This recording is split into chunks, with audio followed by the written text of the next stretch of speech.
1 Samuel 1. There was a certain man of Ramathaim Zophim, of the hill country of Ephraim, whose name was Elkanah the son of Jeroham, son of Elihu, son of Tohu, son of Zuph, an Ephrathite. He had 2 wives. The name of the one was Hannah, and the name of the other Peninnah. And Peninnah had children, but Hannah had no children.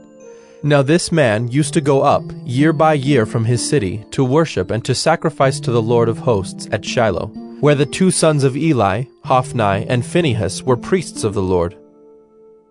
On the day when Elkanah sacrificed, he would give portions to Peninnah his wife, and to all her sons and daughters. But to Hannah he gave a double portion, because he loved her, though the Lord had closed her womb. And her rival used to provoke her grievously to irritate her, because the Lord had closed her womb. So it went on year by year. As often as she went up to the house of the Lord, she used to provoke her. Therefore Hannah wept and would not eat. And Elkanah her husband said to her, Hannah, why do you weep? And why do you not eat? And why is your heart sad? Am I not more to you than 10 sons? After they had eaten and drunk in Shiloh, Hannah rose. Now Eli the priest was sitting on the seat beside the doorpost of the temple of the Lord. She was deeply distressed, and prayed to the Lord, and wept bitterly. And she vowed a vow, and said, O Lord of hosts, if you will indeed look on the affliction of your servant, and remember me, and not forget your servant, but will give to your servant a son, then I will give him to the Lord all the days of his life, and no razor shall touch his head. As she continued praying before the Lord, Eli observed her mouth. Hannah was speaking in her heart, only her lips moved, and her voice was not heard. Therefore Eli took her to be a drunken woman, and Eli said to her, How long will you go on being drunk? Put your wine away from you. But Hannah answered, No, my lord, I am a woman troubled in spirit. I have drunk neither wine nor strong drink, but I have been pouring out my soul before the Lord. Do not regard your servant as a worthless woman, for all along I have been speaking out of my great anxiety and vexation. Then Eli answered, Go in peace, and the God of Israel grant your petition that you have made to him. And she said, Let your servant find favor in your eyes. Then the woman went her way and ate, and her face was no longer sad. They rose early in the morning and worshipped before the Lord. Then they went back to their house at Ramah, and Elkanah knew Hannah his wife, and the Lord remembered her. And in due time Hannah conceived and bore a son, and she called his name Samuel, for she said, I have asked for him from the Lord. The man Elkanah and all his house went up to offer to the Lord the yearly sacrifice, and to pay his vow. But Hannah did not go up, for she said to her husband, As soon as the child is weaned, I will bring him, so that he may appear in the presence of the Lord, and dwell there forever. Elkanah her husband said to her, Do what seems best to you. Wait until you have weaned him. Only may the Lord establish his word. So the woman remained and nursed her son until she weaned him. And when she had weaned him, she took him up with her, along with a 3-year-old bull, an ephah of flour, and a skin of wine, and she brought him to the house of the Lord at Shiloh. And the child was young. Then they slaughtered the bull, and they brought the child to Eli. And she said, Oh, my lord, as you live, my lord, I am the woman who was standing here in your presence praying to the Lord. For this child I prayed, and the Lord has granted me my petition that I made to him. Therefore I have lent him to the Lord. As long as he lives, he is lent to the Lord. And he worshipped the Lord there. 1 Samuel 2. And Hannah prayed and said, My heart exults in the Lord. My strength is exalted in the Lord. My mouth derides my enemies because I rejoice in your salvation. There is none holy like the Lord. There is none besides you. There is no rock like our God. Talk no more so very proudly. Let not arrogance come from your mouth. For the Lord is a God of knowledge, and by him actions are weighed. The bows of the mighty are broken, but the feeble bind on strength. Those who were full have hired themselves out for bread, but those who were hungry have ceased to hunger. The barren has borne 7, but she who has many children is forlorn. The Lord kills and brings to life. He brings down to Sheol and raises up. The Lord makes poor and makes rich. He brings low and he exalts. He raises up the poor from the dust. He lifts the needy from the ash heap to make them sit with princes and inherit a seat of honor. For the pillars of the earth are the Lord's, and on them he has set the world. He will guard the feet of his faithful ones, but the wicked shall be cut off in darkness, for not by might shall a man prevail. The adversaries of the Lord shall be broken to pieces. Against them he will thunder in heaven. The Lord will judge the ends of the earth. He will give strength to his king and exalt the power of his anointed. Then Elkanah went home to Ramah, and the boy ministered to the Lord in the presence of Eli the priest. Now the sons of Eli were worthless men. They did not know the Lord. The custom of the priests with the people was that when any man offered sacrifice, the priest's servant would come while the meat was boiling, with a 3-pronged fork in his hand, and he would thrust it into the pan or kettle or cauldron or pot.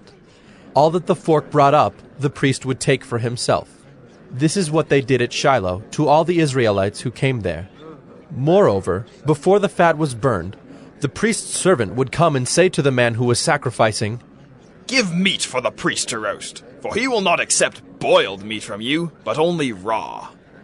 And if the man said to him, "Let them burn the fat first, and then take as much as you wish," he would say, "No, you must give it now, and if not, I will take it by force." Thus the sin of the young men was very great in the sight of the Lord, for the men treated the offering of the Lord with contempt. Samuel was ministering before the Lord, a boy clothed with a linen ephod. And his mother used to make for him a little robe and take it to him each year when she went up with her husband to offer the yearly sacrifice. Then Eli would bless Elkanah and his wife, and say, "May the Lord give you children by this woman, for the petition she asked of the Lord." So then they would return to their home. Indeed, the Lord visited Hannah, and she conceived and bore 3 sons and 2 daughters. And the young man Samuel grew in the presence of the Lord. Now Eli was very old, and he kept hearing all that his sons were doing to all Israel, and how they lay with the women who were serving at the entrance to the tent of meeting.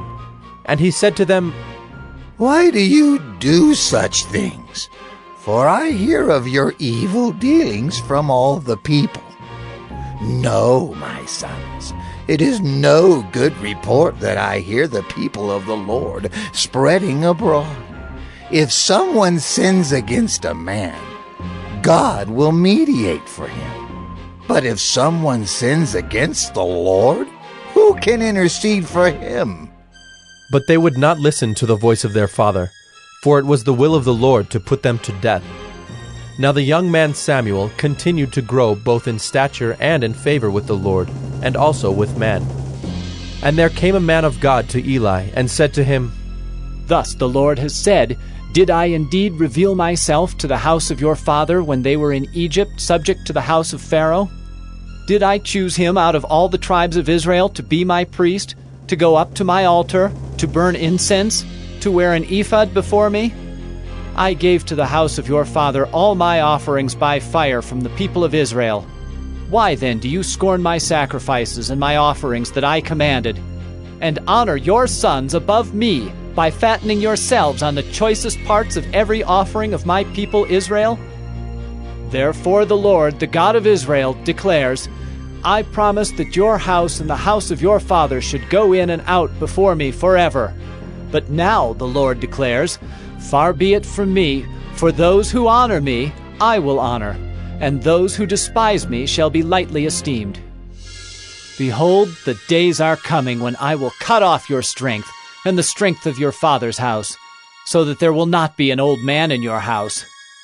Then in distress you will look with envious eye on all the prosperity that shall be bestowed on Israel, and there shall not be an old man in your house forever. The only one of you whom I shall not cut off from my altar shall be spared to weep his eyes out, to grieve his heart, and all the descendants of your house shall die by the sword of men. And this that shall come upon your 2 sons, Hophni and Phinehas, shall be the sign to you. Both of them shall die on the same day. And I will raise up for myself a faithful priest, who shall do according to what is in my heart and in my mind.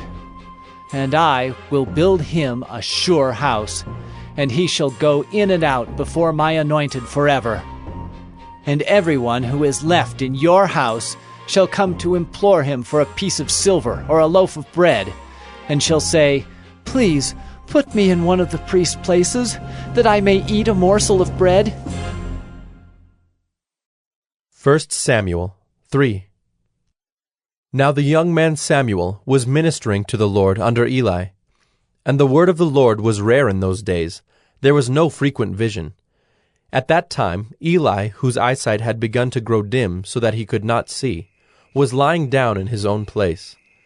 The lamp of God had not yet gone out, and Samuel was lying down in the temple of the Lord, where the ark of God was. Then the Lord called Samuel, and he said, Here I am. And ran to Eli, and said, Here I am, for you called me. But he said, I did not call. Lie down again. So he went and lay down. And the Lord called again, Samuel. And Samuel arose and went to Eli and said, Here I am, for you called me. But he said, I did not call, my son. Lie down again. Now Samuel did not yet know the Lord, and the word of the Lord had not yet been revealed to him. And the Lord called Samuel again the 3rd time. And he arose and went to Eli and said, Here I am, for you called me. Then Eli perceived that the Lord was calling the young man. Therefore Eli said to Samuel, Go, lie down, and if he calls you, you shall say, Speak, Lord, for your servant hears. So Samuel went and lay down in his place. And the Lord came and stood, calling as at other times, Samuel, Samuel. And Samuel said, Speak, for your servant hears. Then the Lord said to Samuel, Behold, I am about to do a thing in Israel at which the 2 ears of everyone who hears it will tingle. On that day I will fulfill against Eli all that I have spoken concerning his house, from beginning to end.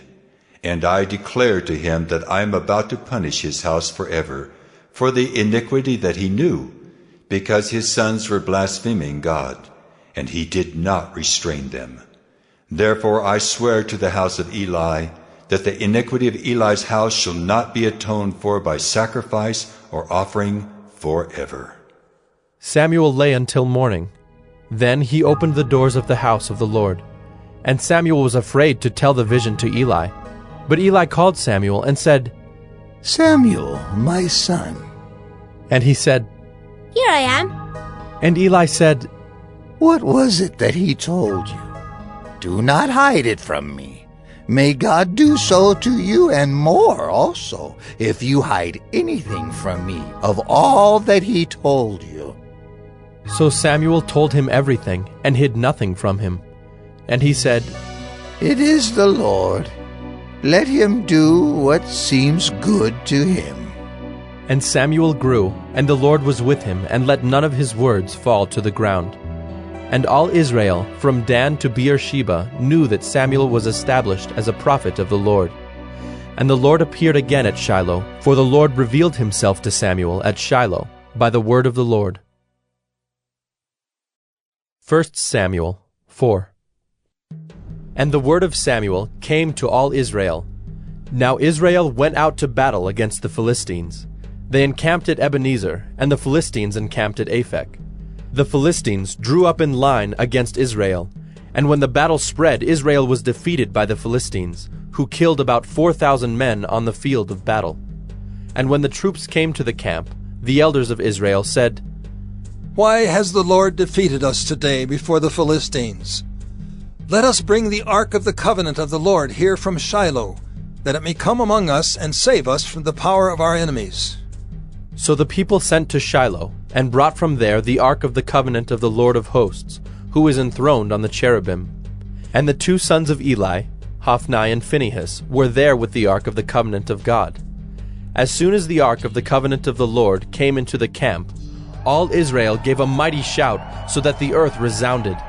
And when the Philistines heard the noise of the shouting, they said, "What does this great shouting in the camp of the Hebrews mean?" And when they learned that the ark of the Lord had come to the camp, the Philistines were afraid, for they said, "A god has come into the camp!" And they said, "Woe to us, for nothing like this has happened before! Woe to us! Who can deliver us from the power of these mighty gods? These are the gods who struck the Egyptians with every sort of plague in the wilderness. Take courage and be men, O Philistines, lest you become slaves to the Hebrews, as they have been to you.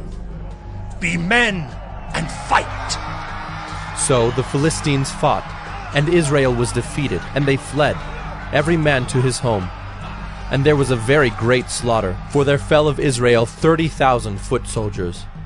And the ark of God was captured, and the 2 sons of Eli, Hophni and Phinehas, died. A man of Benjamin ran from the battle line and came to Shiloh the same day, with his clothes torn and with dirt on his head. When he arrived, Eli was sitting on his seat by the road watching, for his heart trembled for the ark of God. And when the man came into the city and told the news, all the city cried out. When Eli heard the sound of the outcry, he said, "What is this uproar?" Then the man hurried and came and told Eli. Now Eli was 98 years old, and his eyes were set so that he could not see. And the man said to Eli, "I am he who has come from the battle. I fled from the battle today." And he said, "How did it go, my son?" He who brought the news answered and said, "Israel has fled before the Philistines, and there has also been a great defeat among the people. Your 2 sons also, Hophni and Phinehas, are dead, and the ark of God has been captured." As soon as he mentioned the ark of God, Eli fell over backward from his seat by the side of the gate, and his neck was broken, and he died, for the man was old and heavy. He had judged Israel 40 years. Now his daughter-in-law, the wife of Phinehas, was pregnant, about to give birth. And when she heard the news that the ark of God was captured, and that her father-in-law and her husband were dead, she bowed and gave birth, for her pains came upon her. And about the time of her death, the woman attending her said to her, "Do not be afraid, for you have borne a son." But she did not answer or pay attention, and she named the child Ichabod, saying, "The glory has departed from Israel," because the ark of God had been captured, and because of her father-in-law and her husband. And she said, "The glory has departed from Israel, for the ark of God has been captured." 1 Samuel 5. When the Philistines captured the ark of God, they brought it from Ebenezer to Ashdod. Then the Philistines took the ark of God and brought it into the house of Dagon, and set it up beside Dagon. And when the people of Ashdod rose early the next day, behold, Dagon had fallen face downward on the ground before the ark of the Lord. So they took Dagon and put him back in his place. But when they rose early on the next morning, behold, Dagon had fallen face downward on the ground before the ark of the Lord, and the head of Dagon and both his hands were lying cut off on the threshold. Only the trunk of Dagon was left to him. This is why the priests of Dagon, and all who enter the house of Dagon, do not tread on the threshold of Dagon in Ashdod to this day. The hand of the Lord was heavy against the people of Ashdod, and he terrified and afflicted them with tumors, both Ashdod and its territory. And when the men of Ashdod saw how things were, they said, The ark of the God of Israel must not remain with us, for his hand is hard against us and against Dagon our God. So they sent and gathered together all the lords of the Philistines, and said, What shall we do with the ark of the God of Israel? They answered, Let the ark of the God of Israel be brought around to Gath. So they brought the ark of the God of Israel there. But after they had brought it around, the hand of the Lord was against the city, causing a very great panic, and he afflicted the men of the city, both young and old, so that tumors broke out on them. So they sent the ark of God to Ekron. But as soon as the ark of God came to Ekron, the people of Ekron cried out, They have brought around to us the ark of the God of Israel to kill us and our people. They sent, therefore, and gathered together all the lords of the Philistines, and said, Send away the ark of the God of Israel, and let it return to its own place, that it may not kill us and our people. For there was a deathly panic throughout the whole city. The hand of God was very heavy there. The men who did not die were struck with tumors, and the cry of the city went up to heaven. 1 Samuel 6. The ark of the Lord was in the country of the Philistines 7 months. And the Philistines called for the priests and the diviners, and said, What shall we do with the ark of the Lord?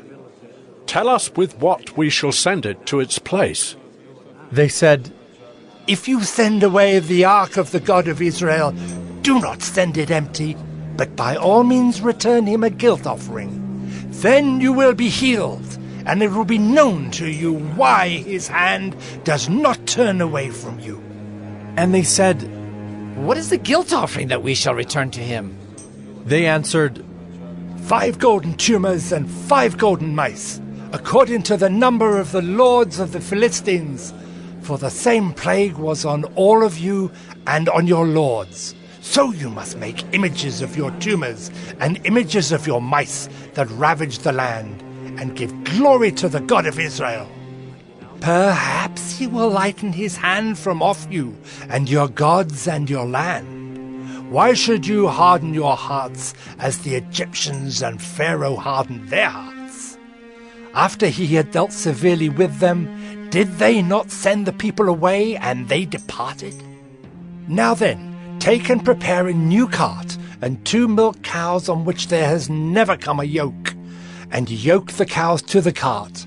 But take their calves home away from them. And take the ark of the Lord, and place it on the cart, and put in a box at its side the figures of gold, which you are returning to him as a guilt offering.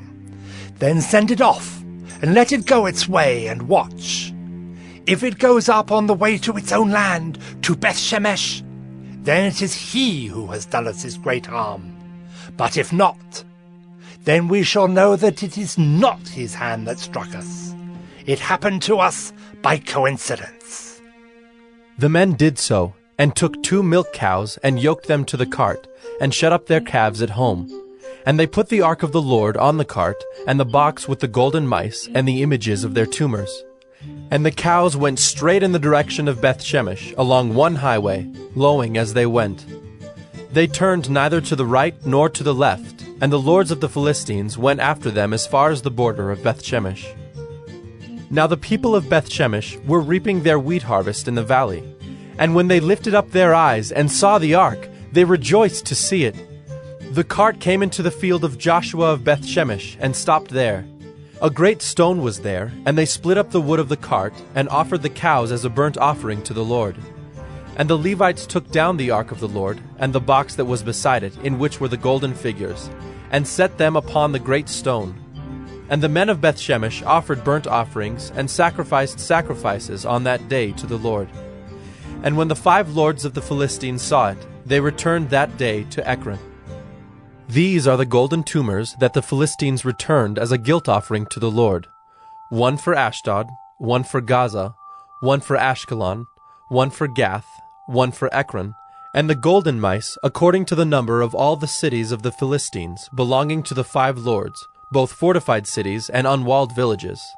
The great stone beside which they set down the ark of the Lord is a witness to this day in the field of Joshua of Beth Shemesh.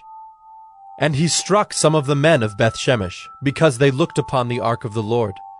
He struck 70 men of them, and the people mourned because the Lord had struck the people with a great blow. Then the men of Beth-Shemesh said, Who is able to stand before the Lord, this holy God? And to whom shall he go up away from us? So they sent messengers to the inhabitants of Kiriath-Jearim, saying, The Philistines have returned the ark of the Lord. Come down and take it up to you. 1 Samuel 7. And the men of Kiriath-Jearim came and took up the ark of the Lord, and brought it to the house of Abinadab on the hill. And they consecrated his son Eleazar to have charge of the ark of the Lord. From the day that the ark was lodged at Kiriath-Jearim, a long time passed, some 20 years, and all the house of Israel lamented after the Lord. And Samuel said to all the house of Israel, If you are returning to the Lord with all your heart, then put away the foreign gods and the Ashtaroth from among you, and direct your heart to the Lord, and serve him only, and he will deliver you out of the hand of the Philistines. So the people of Israel put away the Baals and the Ashtaroth, and they served the Lord only. Then Samuel said, Gather all Israel at Mizpah, and I will pray to the Lord for you. So they gathered at Mizpah, and drew water and poured it out before the Lord, and fasted on that day, and said there, We have sinned against the Lord. And Samuel judged the people of Israel at Mizpah. Now when the Philistines heard that the people of Israel had gathered at Mizpah, the lords of the Philistines went up against Israel. And when the people of Israel heard of it, they were afraid of the Philistines. And the people of Israel said to Samuel, Do not cease to cry out to the Lord our God for us, that he may save us from the hand of the Philistines. So Samuel took a nursing lamb and offered it as a whole burnt offering to the Lord. And Samuel cried out to the Lord for Israel, and the Lord answered him. As Samuel was offering up the burnt offering, the Philistines drew near to attack Israel. But the Lord thundered with a mighty sound that day against the Philistines, and threw them into confusion, and they were routed before Israel. And the men of Israel went out from Mizpah, and pursued the Philistines, and struck them as far as below Bethkar. Then Samuel took a stone, and set it up between Mizpah and Shen, and called its name Ebenezer. For he said, Till now the Lord has helped us. So the Philistines were subdued, and did not again enter the territory of Israel. And the hand of the Lord was against the Philistines all the days of Samuel. The cities that the Philistines had taken from Israel were restored to Israel, from Ekron to Gath, and Israel delivered their territory from the hand of the Philistines. There was peace also between Israel and the Amorites. Samuel judged Israel all the days of his life, and he went on a circuit year by year to Bethel, Gilgal, and Mizpah, and he judged Israel in all these places. Then he would return to Ramah, for his home was there, and there also he judged Israel. And he built there an altar to the Lord. 1 Samuel 8. When Samuel became old, he made his sons judges over Israel. The name of his firstborn son was Joel, and the name of his second Abijah. They were judges in Beersheba. Yet his sons did not walk in his ways, but turned aside after gain. They took bribes and perverted justice. Then all the elders of Israel gathered together, and came to Samuel at Ramah, and said to him, Behold, you are old, and your sons do not walk in your ways. Now appoint for us a king to judge us like all the nations. But the thing displeased Samuel when they said, Give us a king to judge us. And Samuel prayed to the Lord. And the Lord said to Samuel, Obey the voice of the people in all that they say to you, for they have not rejected you, but they have rejected me from being king over them, according to all the deeds that they have done, from the day I brought them up out of Egypt even to this day, forsaking me and serving other gods, so they are also doing to you. Now then obey their voice. Only you shall solemnly warn them, and show them the ways of the king who shall reign over them. So Samuel told all the words of the Lord to the people who were asking for a king from him. He said, These will be the ways of the king who will reign over you. He will take your sons and appoint them to his chariots, and to be his horsemen, and to run before his chariots. And he will appoint for himself commanders of thousands and commanders of 50s, and some to plow his ground and to reap his harvest, and to make his implements of war and the equipment of his chariots. He will take your daughters to be perfumers and cooks and bakers. He will take the best of your fields and vineyards and olive orchards and give them to his servants. He will take the 10th of your grain and of your vineyards and give it to his officers and to his servants. He will take your male servants and female servants and the best of your young men and your donkeys and put them to his work. He will take the 10th of your flocks, and you shall be his slaves. And in that day you will cry out because of your king, whom you have chosen for yourselves, but the Lord will not answer you in that day. But the people refused to obey the voice of Samuel, and they said, No, but there shall be a king over us, that we also may be like all the nations, and that our king may judge us and go out before us and fight our battles. And when Samuel had heard all the words of the people, he repeated them in the ears of the Lord. And the Lord said to Samuel, Obey their voice and make them a king. Samuel then said to the men of Israel, Go, every man to his city. 1 Samuel 9. There was a man of Benjamin whose name was Kish, the son of Abiel, son of Zerah, son of Bechorath, son of Aphiah, a Benjaminite, a man of wealth. And he had a son whose name was Saul, a handsome young man. There was not a man among the people of Israel more handsome than he. From his shoulders upward he was taller than any of the people. Now the donkeys of Kish, Saul's father, were lost. So Kish said to Saul his son, Take one of the young men with you, and arise. Go and look for the donkeys. And he passed through the hill country of Ephraim, and passed through the land of Shalisha, but they did not find them. And they passed through the land of Shalem, but they were not there. Then they passed through the land of Benjamin, but did not find them. When they came to the land of Zuph, Saul said to his servant who was with him, Come, let us go back, lest my father cease to care about the donkeys and become anxious about us. But he said to him, Behold, there is a man of God in this city, and he is a man who is held in honor. All that he says comes true. So now let us go there. Perhaps he can tell us the way we should go. Then Saul said to his servant, But if we go, what can we bring the man? For the bread in our sacks is gone, and there is no present to bring to the man of God. What do we have?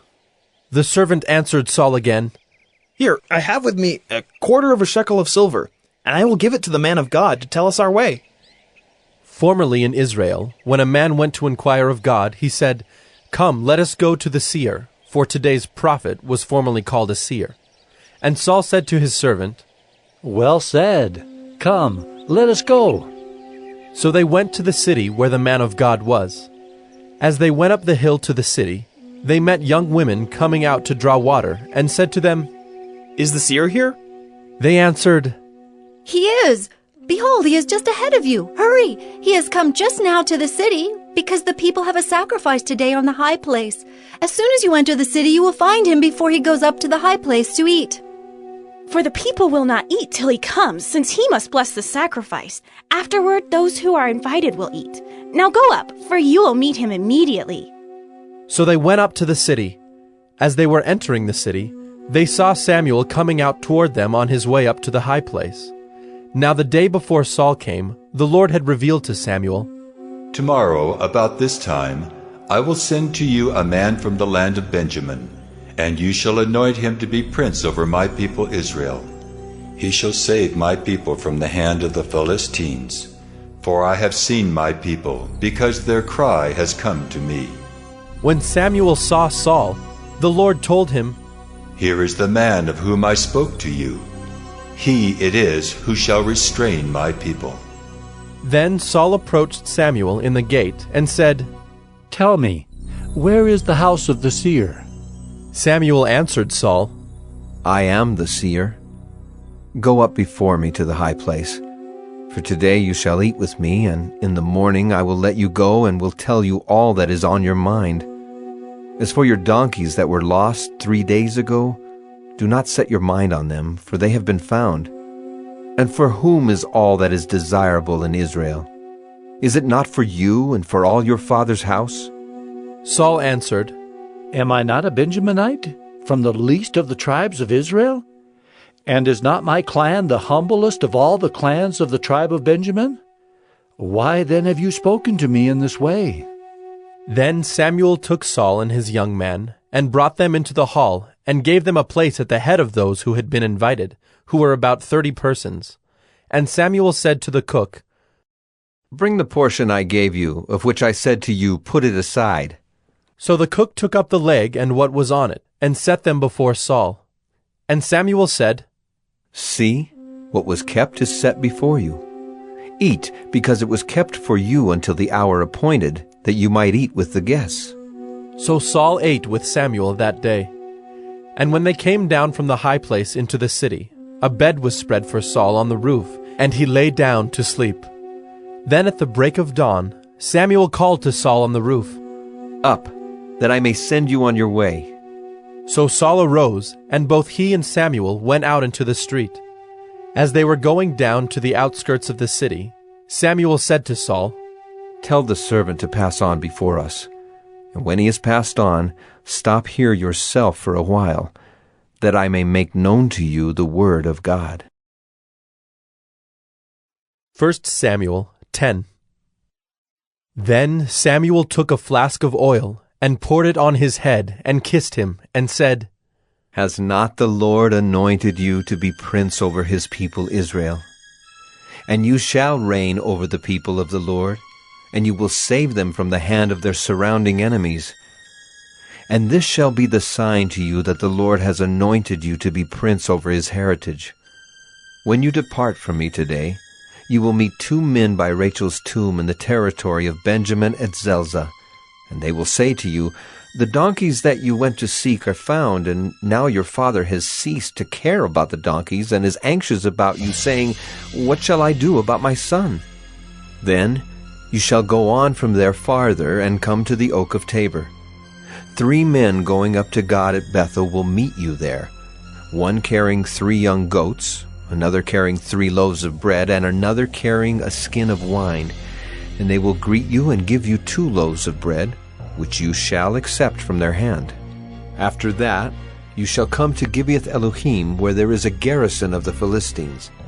And there, as soon as you come to the city, you will meet a group of prophets coming down from the high place, with harp, tambourine, flute, and lyre before them, prophesying. Then the Spirit of the Lord will rush upon you, and you will prophesy with them, and be turned into another man. Now when these signs meet you, do what your hand finds to do, for God is with you. Then go down before me to Gilgal. And behold, I am coming to you to offer burnt offerings and to sacrifice peace offerings. 7 days you shall wait, until I come to you and show you what you shall do. When he turned his back to leave Samuel, God gave him another heart. And all these signs came to pass that day. When they came to Gibeah, behold, a group of prophets met him, and the Spirit of God rushed upon him, and he prophesied among them. And when all who knew him previously saw how he prophesied with the prophets, the people said to one another, What has come over the son of Kish? Is Saul also among the prophets? And a man of the place answered, And who is their father? Therefore it became a proverb, Is Saul also among the prophets? When he had finished prophesying, he came to the high place. Saul's uncle said to him and to his servant, Where did you go? And he said, To seek the donkeys. And when we saw they were not to be found, we went to Samuel. And Saul's uncle said, Please tell me what Samuel said to you. And Saul said to his uncle, He told us plainly that the donkeys had been found. But about the matter of the kingdom, of which Samuel had spoken, he did not tell him anything. Now Samuel called the people together to the Lord at Mizpah, and he said to the people of Israel, Thus says the Lord, the God of Israel, I brought up Israel out of Egypt, and I delivered you from the hand of the Egyptians and from the hand of all the kingdoms that were oppressing you. But today you have rejected your God, who saves you from all your calamities and your distresses, and you have said to him, Set a king over us. Now therefore present yourselves before the Lord by your tribes and by your thousands. Then Samuel brought all the tribes of Israel near, and the tribe of Benjamin was taken by lot. He brought the tribe of Benjamin near by its clans, and the clan of the Matrites was taken by lot. And Saul, the son of Kish, was taken by lot. But when they sought him, he could not be found. So they inquired again of the Lord, Is there a man still to come? And the Lord said, Behold, he has hidden himself among the baggage. Then they ran and took him from there. And when he stood among the people, he was taller than any of the people, from his shoulders upward. And Samuel said to all the people, Do you see him whom the Lord has chosen? There is none like him among all the people. And all the people shouted, Long live the king! Then Samuel told the people the rights and duties of the kingship, and he wrote them in a book and laid it up before the Lord. Then Samuel sent all the people away, each one to his home. Saul also went to his home at Gibeah, and with him went men of valor, whose hearts God had touched. But some worthless fellows said, How can this man save us? And they despised him and brought him no present. But he held his peace. 1 Samuel 11. Then Nahash the Ammonite went up and besieged Jabesh-Gilead. And all the men of Jabesh said to Nahash, Make a treaty with us, and we will serve you. But Nahash the Ammonite said to them, On this condition, I will make a treaty with you, that I gouge out all your right eyes, and thus bring disgrace on all Israel. The elders of Jabesh said to him, Give us 7 days' respite, that we may send messengers through all the territory of Israel. Then, if there is no one to save us, we will give ourselves up to you. When the messengers came to Gibeah of Saul, they reported the matter in the ears of the people, and all the people wept aloud. Now behold, Saul was coming from the field behind the oxen. And Saul said, What is wrong with the people that they are weeping? So they told him the news of the men of Jabesh. And the Spirit of God rushed upon Saul when he heard these words, and his anger was greatly kindled.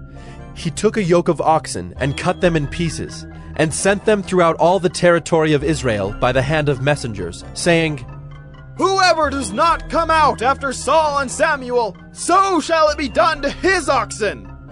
Then the dread of the Lord fell upon the people, and they came out as one man.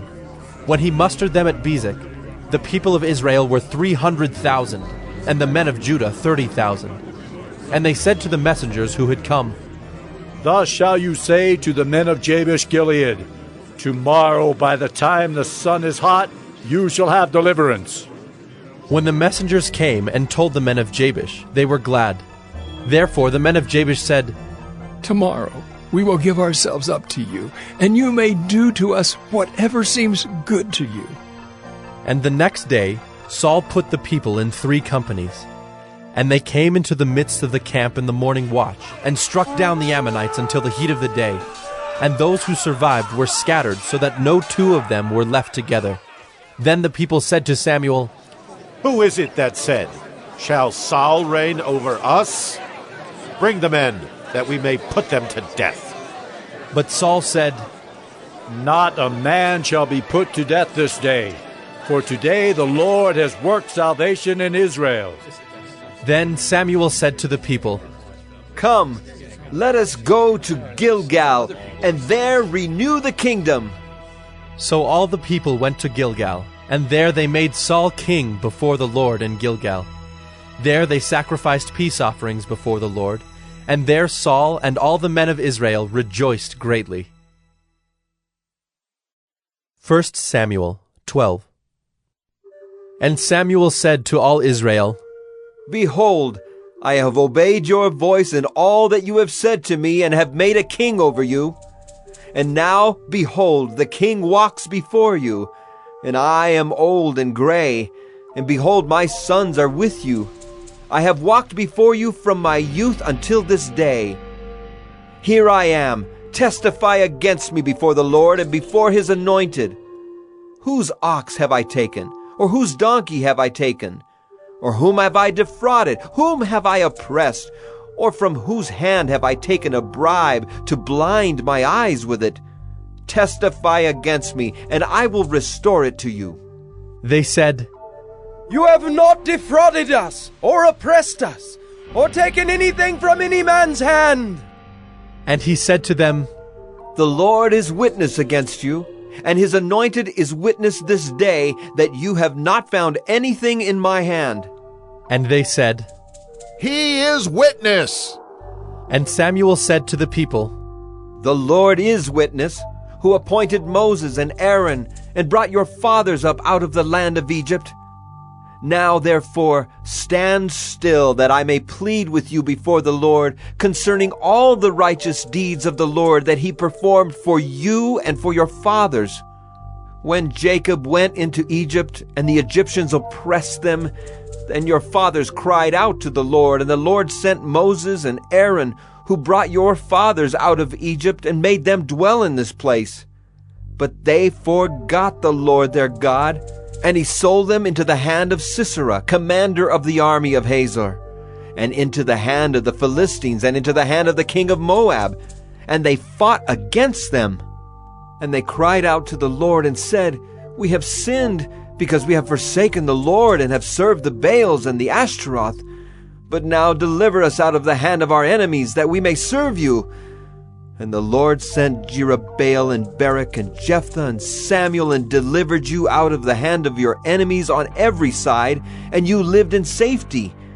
And when you saw that Nahash the king of the Ammonites came against you, you said to me, 'No, but a king shall reign over us,' when the Lord your God was your king. And now behold the king whom you have chosen, for whom you have asked. Behold, the Lord has set a king over you. If you will fear the Lord and serve him and obey his voice, and not rebel against the commandment of the Lord, and if both you and the king who reigns over you will follow the Lord your God, it will be well. But if you will not obey the voice of the Lord, but rebel against the commandment of the Lord, then the hand of the Lord will be against you and your king. Now therefore stand still and see this great thing that the Lord will do before your eyes. Is it not wheat harvest today? I will call upon the Lord, that he may send thunder and rain, and you shall know and see that your wickedness is great, which you have done in the sight of the Lord, in asking for yourselves a king." So Samuel called upon the Lord, and the Lord sent thunder and rain that day. And all the people greatly feared the Lord and Samuel. And all the people said to Samuel, "Pray for your servants to the Lord your God, that we may not die. For we have added to all our sins this evil, to ask for ourselves a king." And Samuel said to the people, "Do not be afraid. You have done all this evil. Yet do not turn aside from following the Lord, but serve the Lord with all your heart. And do not turn aside after empty things that cannot profit or deliver, for they are empty. For the Lord will not forsake his people for his great name's sake, because it has pleased the Lord to make you a people for himself. Moreover, as for me, far be it from me that I should sin against the Lord by ceasing to pray for you, and I will instruct you in the good and the right way. Only fear the Lord and serve him faithfully with all your heart. For consider what great things he has done for you. But if you still do wickedly, you shall be swept away, both you and your king." 1 Samuel 13. Saul was years old when he began to reign, and he reigned 2 years over Israel. Saul chose 3,000 men of Israel. 2,000 were with Saul in Michmash and the hill country of Bethel, and 1,000 were with Jonathan in Gibeah of Benjamin. The rest of the people he sent home, every man to his tent. Jonathan defeated the garrison of the Philistines that was at Gibeah, and the Philistines heard of it. And Saul blew the trumpet throughout all the land, saying, "Let the Hebrews hear!" And all Israel heard it said that Saul had defeated the garrison of the Philistines, and also that Israel had become a stench to the Philistines. And the people were called out to join Saul at Gilgal. And the Philistines mustered to fight with Israel 30,000 chariots and 6,000 horsemen and troops, like the sand on the seashore in multitude. They came up and encamped in Michmash to the east of Bethaven. When the men of Israel saw that they were in trouble, for the people were hard pressed, the people hid themselves in caves and in holes and in rocks and in tombs and in cisterns. And some Hebrews crossed the fords of the Jordan to the land of Gad and Gilead. Saul was still at Gilgal, and all the people followed him trembling. He waited 7 days, the time appointed by Samuel. But Samuel did not come to Gilgal, and the people were scattering from him. So Saul said, "Bring the burnt offering here to me, and the peace offerings." And he offered the burnt offering. As soon as he had finished offering the burnt offering, behold, Samuel came, and Saul went out to meet him and greet him. Samuel said, "What have you done?" And Saul said, "When I saw that the people were scattering from me, and that you did not come within the days appointed, and that the Philistines had mustered at Michmash, I said, now the Philistines will come down against me at Gilgal, and I have not sought the favor of the Lord. So I forced myself and offered the burnt offering." And Samuel said to Saul, "You have done foolishly. You have not kept the command of the Lord your God with which he commanded you. For then the Lord would have established your kingdom over Israel forever. But now your kingdom shall not continue. The Lord has sought out a man after his own heart, and the Lord has commanded him to be prince over his people, because you have not kept what the Lord commanded you." And Samuel arose and went up from Gilgal. The rest of the people went up after Saul to meet the army. They went up from Gilgal to Gibeah of Benjamin, and Saul numbered the people who were present with him, about 600 men. And Saul and Jonathan his son, and the people who were present with them, stayed in Gibeah of Benjamin, but the Philistines encamped in Michmash. And raiders came out of the camp of the Philistines in 3 companies. One company turned toward Ophrah to the land of Shual, another company turned toward Beth-horon, and another company turned toward the border that looks down on the valley of Zeboim, toward the wilderness. Now there was no blacksmith to be found throughout all the land of Israel, for the Philistines said, "Lest the Hebrews make themselves swords or spears." But every one of the Israelites went down to the Philistines to sharpen his plowshare, his mattock, his axe, or his sickle. And the charge was 2/3 of a shekel for the plowshares and for the mattocks, and 1/3 of a shekel for sharpening the axes and for setting the goads. So on the day of the battle there was neither sword nor spear found in the hand of any of the people with Saul and Jonathan, but Saul and Jonathan his son had them. And the garrison of the Philistines went out to the pass of Michmash. 1 Samuel 14. One day Jonathan, the son of Saul, said to the young man who carried his armor, "Come, let us go over to the Philistine garrison on the other side." But he did not tell his father. Saul was staying in the outskirts of Gibeah in the pomegranate cave at Migron. The people who were with him were about 600 men, including Ahijah the son of Ahitub, Ichabod's brother, son of Phinehas, son of Eli, the priest of the Lord in Shiloh, wearing an ephod. And the people did not know that Jonathan had gone. Within the passes by which Jonathan sought to go over to the Philistine garrison, there was a rocky crag on the one side and a rocky crag on the other side. The name of the one was Bozez, and the name of the other Sina. The one crag rose on the north in front of Michmash, and the other on the south in front of Geba. Jonathan said to the young man who carried his armor, "Come, let us go over to the garrison of these uncircumcised. It may be that the Lord will work for us, for nothing can hinder the Lord from saving by many or by few." And his armor-bearer said to him, "Do all that is in your heart. Do as you wish. Behold, I am with you heart and soul." Then Jonathan said, "Behold, we will cross over to the men, and we will show ourselves to them. If they say to us, 'Wait until we come to you,' then we will stand still in our place, and we will not go up to them. But if they say, 'Come up to us,' then we will go up, for the Lord has given them into our hand, and this shall be the sign to us." So both of them showed themselves to the garrison of the Philistines. And the Philistines said, "Look, Hebrews are coming out of the holes where they have hidden themselves." And the men of the garrison hailed Jonathan and his armor-bearer, and said, "Come up to us, and we will show you a thing."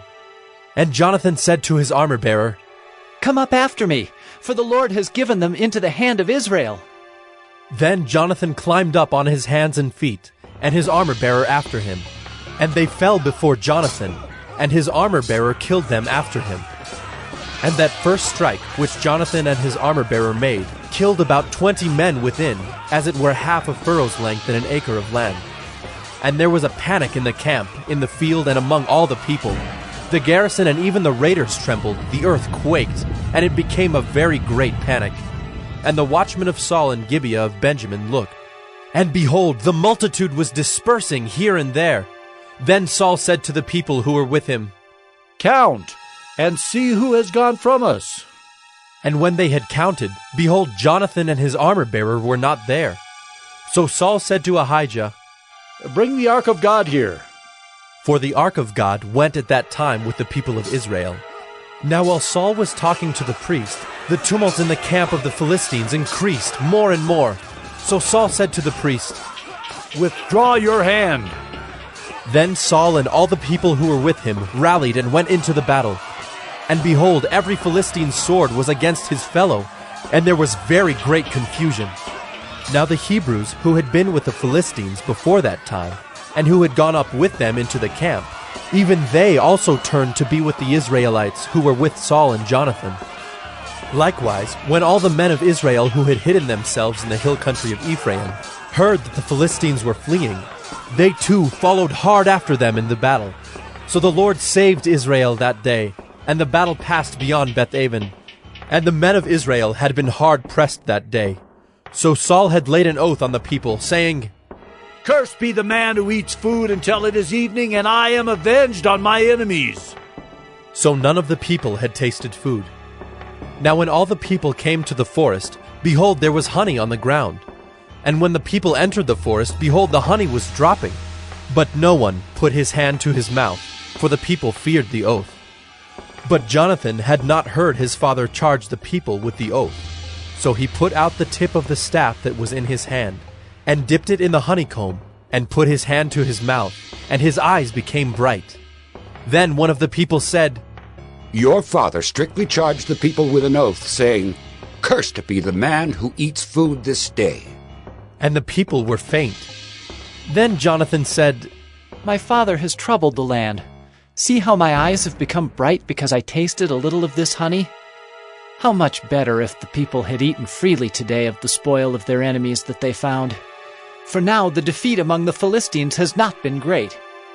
They struck down the Philistines that day from Michmash to Ajalon, and the people were very faint.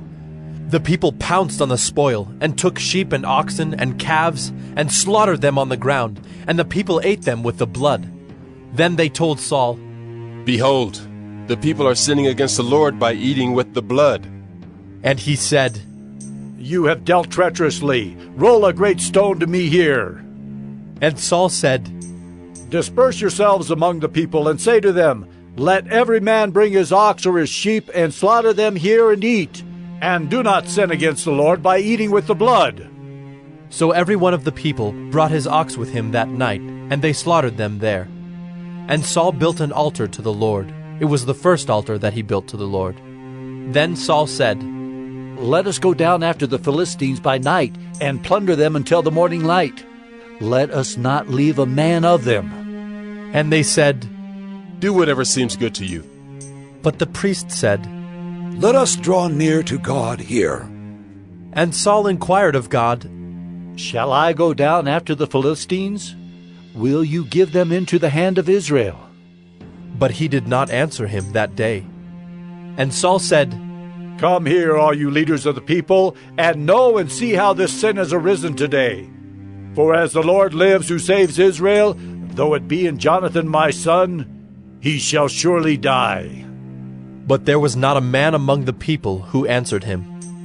Then he said to all Israel, "You shall be on one side, and I and Jonathan my son will be on the other side." And the people said to Saul, "Do what seems good to you." Therefore Saul said, "O Lord God of Israel, Why have you not answered your servant this day? If this guilt is in me or in Jonathan my son, O Lord God of Israel, give Urim. But if this guilt is in your people Israel, give Thummim. And Jonathan and Saul were taken, but the people escaped. Then Saul said, Cast the lot between me and my son Jonathan. And Jonathan was taken. Then Saul said to Jonathan, Tell me what you have done. And Jonathan told him, I tasted a little honey with the tip of the staff that was in my hand. Here I am. I will die. And Saul said, God do so to me and more also. You shall surely die, Jonathan. Then the people said to Saul, Shall Jonathan die, who has worked this great salvation in Israel? Far from it. As the Lord lives, there shall not one hair of his head fall to the ground, for he has worked with God this day. So the people ransomed Jonathan, so that he did not die. Then Saul went up from pursuing the Philistines, and the Philistines went to their own place. When Saul had taken the kingship over Israel, he fought against all his enemies on every side, against Moab, against the Ammonites, against Edom, against the kings of Zobah, and against the Philistines. Wherever he turned, he routed them. And he did valiantly, and struck the Amalekites, and delivered Israel out of the hands of those who plundered them. Now the sons of Saul were Jonathan, Ishvi, and Malchishua, and the names of his 2 daughters were these. The name of the firstborn was Merab, and the name of the younger, Michal. And the name of Saul's wife was Ahinoam, the daughter of Ahimaaz. And the name of the commander of his army was Abner, the son of Ner, Saul's uncle. Kish was the father of Saul, and Ner, the father of Abner, was the son of Abiel. There was hard fighting against the Philistines all the days of Saul. And when Saul saw any strong man, or any valiant man, he attached him to himself. 1 Samuel 15. And Samuel said to Saul, The Lord sent me to anoint you king over his people Israel. Now therefore listen to the words of the Lord. Thus says the Lord of hosts, I have noted what Amalek did to Israel in opposing them on the way when they came up out of Egypt. Now go and strike Amalek and devote to destruction all that they have. Do not spare them, but kill both man and woman, child and infant, ox and sheep, camel and donkey. So Saul summoned the people and numbered them in Telaim, 200,000 men on foot, and 10,000 men of Judah. And Saul came to the city of Amalek, and lay in wait in the valley. Then Saul said to the Kenites, Go, depart, go down from among the Amalekites, lest I destroy you with them. For you showed kindness to all the people of Israel when they came up out of Egypt. So the Kenites departed from among the Amalekites. And Saul defeated the Amalekites from Havilah as far as Shur, which is east of Egypt. And he took Agag, the king of the Amalekites, alive, and devoted to destruction all the people with the edge of the sword. But Saul and the people spared Agag and the best of the sheep, and of the oxen, and of the fattened calves and the lambs, and all that was good, and would not utterly destroy them. All that was despised and worthless they devoted to destruction. The word of the Lord came to Samuel. I regret that I have made Saul king, for he has turned back from following me and has not performed my commandments. And Samuel was angry, and he cried to the Lord all night. And Samuel rose early to meet Saul in the morning. And it was told Samuel, Saul came to Carmel, and behold, he set up a monument for himself, and turned and passed on, and went down to Gilgal. And Samuel came to Saul, and Saul said to him, Blessed be you to the Lord. I have performed the commandment of the Lord. And Samuel said, What then is this bleating of the sheep in my ears, and the lowing of the oxen that I hear? Saul said, They have brought them from the Amalekites, for the people spared the best of the sheep and of the oxen to sacrifice to the Lord your God, and the rest we have devoted to destruction. Then Samuel said to Saul, Stop. I will tell you what the Lord said to me this night. And he said to him, Speak. And Samuel said, Though you are little in your own eyes, are you not the head of the tribes of Israel? The Lord anointed you king over Israel. And the Lord sent you on a mission and said, Go, devote to destruction the sinners, the Amalekites, and fight against them until they are consumed. Why then did you not obey the voice of the Lord? Why did you pounce on the spoil and do what was evil in the sight of the Lord? And Saul said to Samuel, I have obeyed the voice of the Lord. I have gone on the mission on which the Lord sent me. I have brought Agag, the king of Amalek, and I have devoted the Amalekites to destruction. But the people took of the spoil sheep and oxen, the best of the things devoted to destruction, to sacrifice to the Lord your God in Gilgal. And Samuel said, Has the Lord as great delight in burnt offerings and sacrifices as in obeying the voice of the Lord? Behold, to obey is better than sacrifice, and to listen than the fat of rams. For rebellion is as the sin of divination, and presumption is as iniquity and idolatry. Because you have rejected the word of the Lord, he has also rejected you from being king. Saul said to Samuel, I have sinned, for I have transgressed the commandment of the Lord in your words, because I feared the people and obeyed their voice. Now therefore, please, pardon my sin and return with me, that I may worship the Lord. And Samuel said to Saul, I will not return with you, for you have rejected the word of the Lord, and the Lord has rejected you from being king over Israel. As Samuel turned to go away, Saul seized the skirt of his robe, and it tore. And Samuel said to him, The Lord has torn the kingdom of Israel from you this day, and has given it to a neighbor of yours who is better than you. And also the glory of Israel will not lie or have regret, for he is not a man that he should have regret. Then he said, I have sinned. Yet honor me now before the elders of my people and before Israel, and return with me, that I may bow before the Lord your God. So Samuel turned back after Saul, and Saul bowed before the Lord. Then Samuel said, Bring here to me Agag, the king of the Amalekites. And Agag came to him cheerfully. Agag said, Surely the bitterness of death is past. And Samuel said, As your sword has made women childless, so shall your mother be childless among women. And Samuel hacked Agag to pieces before the Lord in Gilgal. Then Samuel went to Ramah, and Saul went up to his house in Gibeah of Saul. And Samuel did not see Saul again until the day of his death. But Samuel grieved over Saul, and the Lord regretted that he had made Saul king over Israel. 1 Samuel 16. The Lord said to Samuel, How long will you grieve over Saul, since I have rejected him from being king over Israel? Fill your horn with oil and go. I will send you to Jesse the Bethlehemite, for I have provided for myself a king among his sons. And Samuel said, How can I go? If Saul hears it, he will kill me. And the Lord said, Take a heifer with you and say, I have come to sacrifice to the Lord. And invite Jesse to the sacrifice, and I will show you what you shall do. And you shall anoint for me him whom I declare to you. Samuel did what the Lord commanded, and came to Bethlehem. The elders of the city came to meet him, trembling, and said, Do you come peaceably? And he said, Peaceably. I have come to sacrifice to the Lord. Consecrate yourselves, and come with me to the sacrifice. And he consecrated Jesse and his sons, and invited them to the sacrifice. When they came, he looked on Eliab, and thought, Surely the Lord's anointed is before him.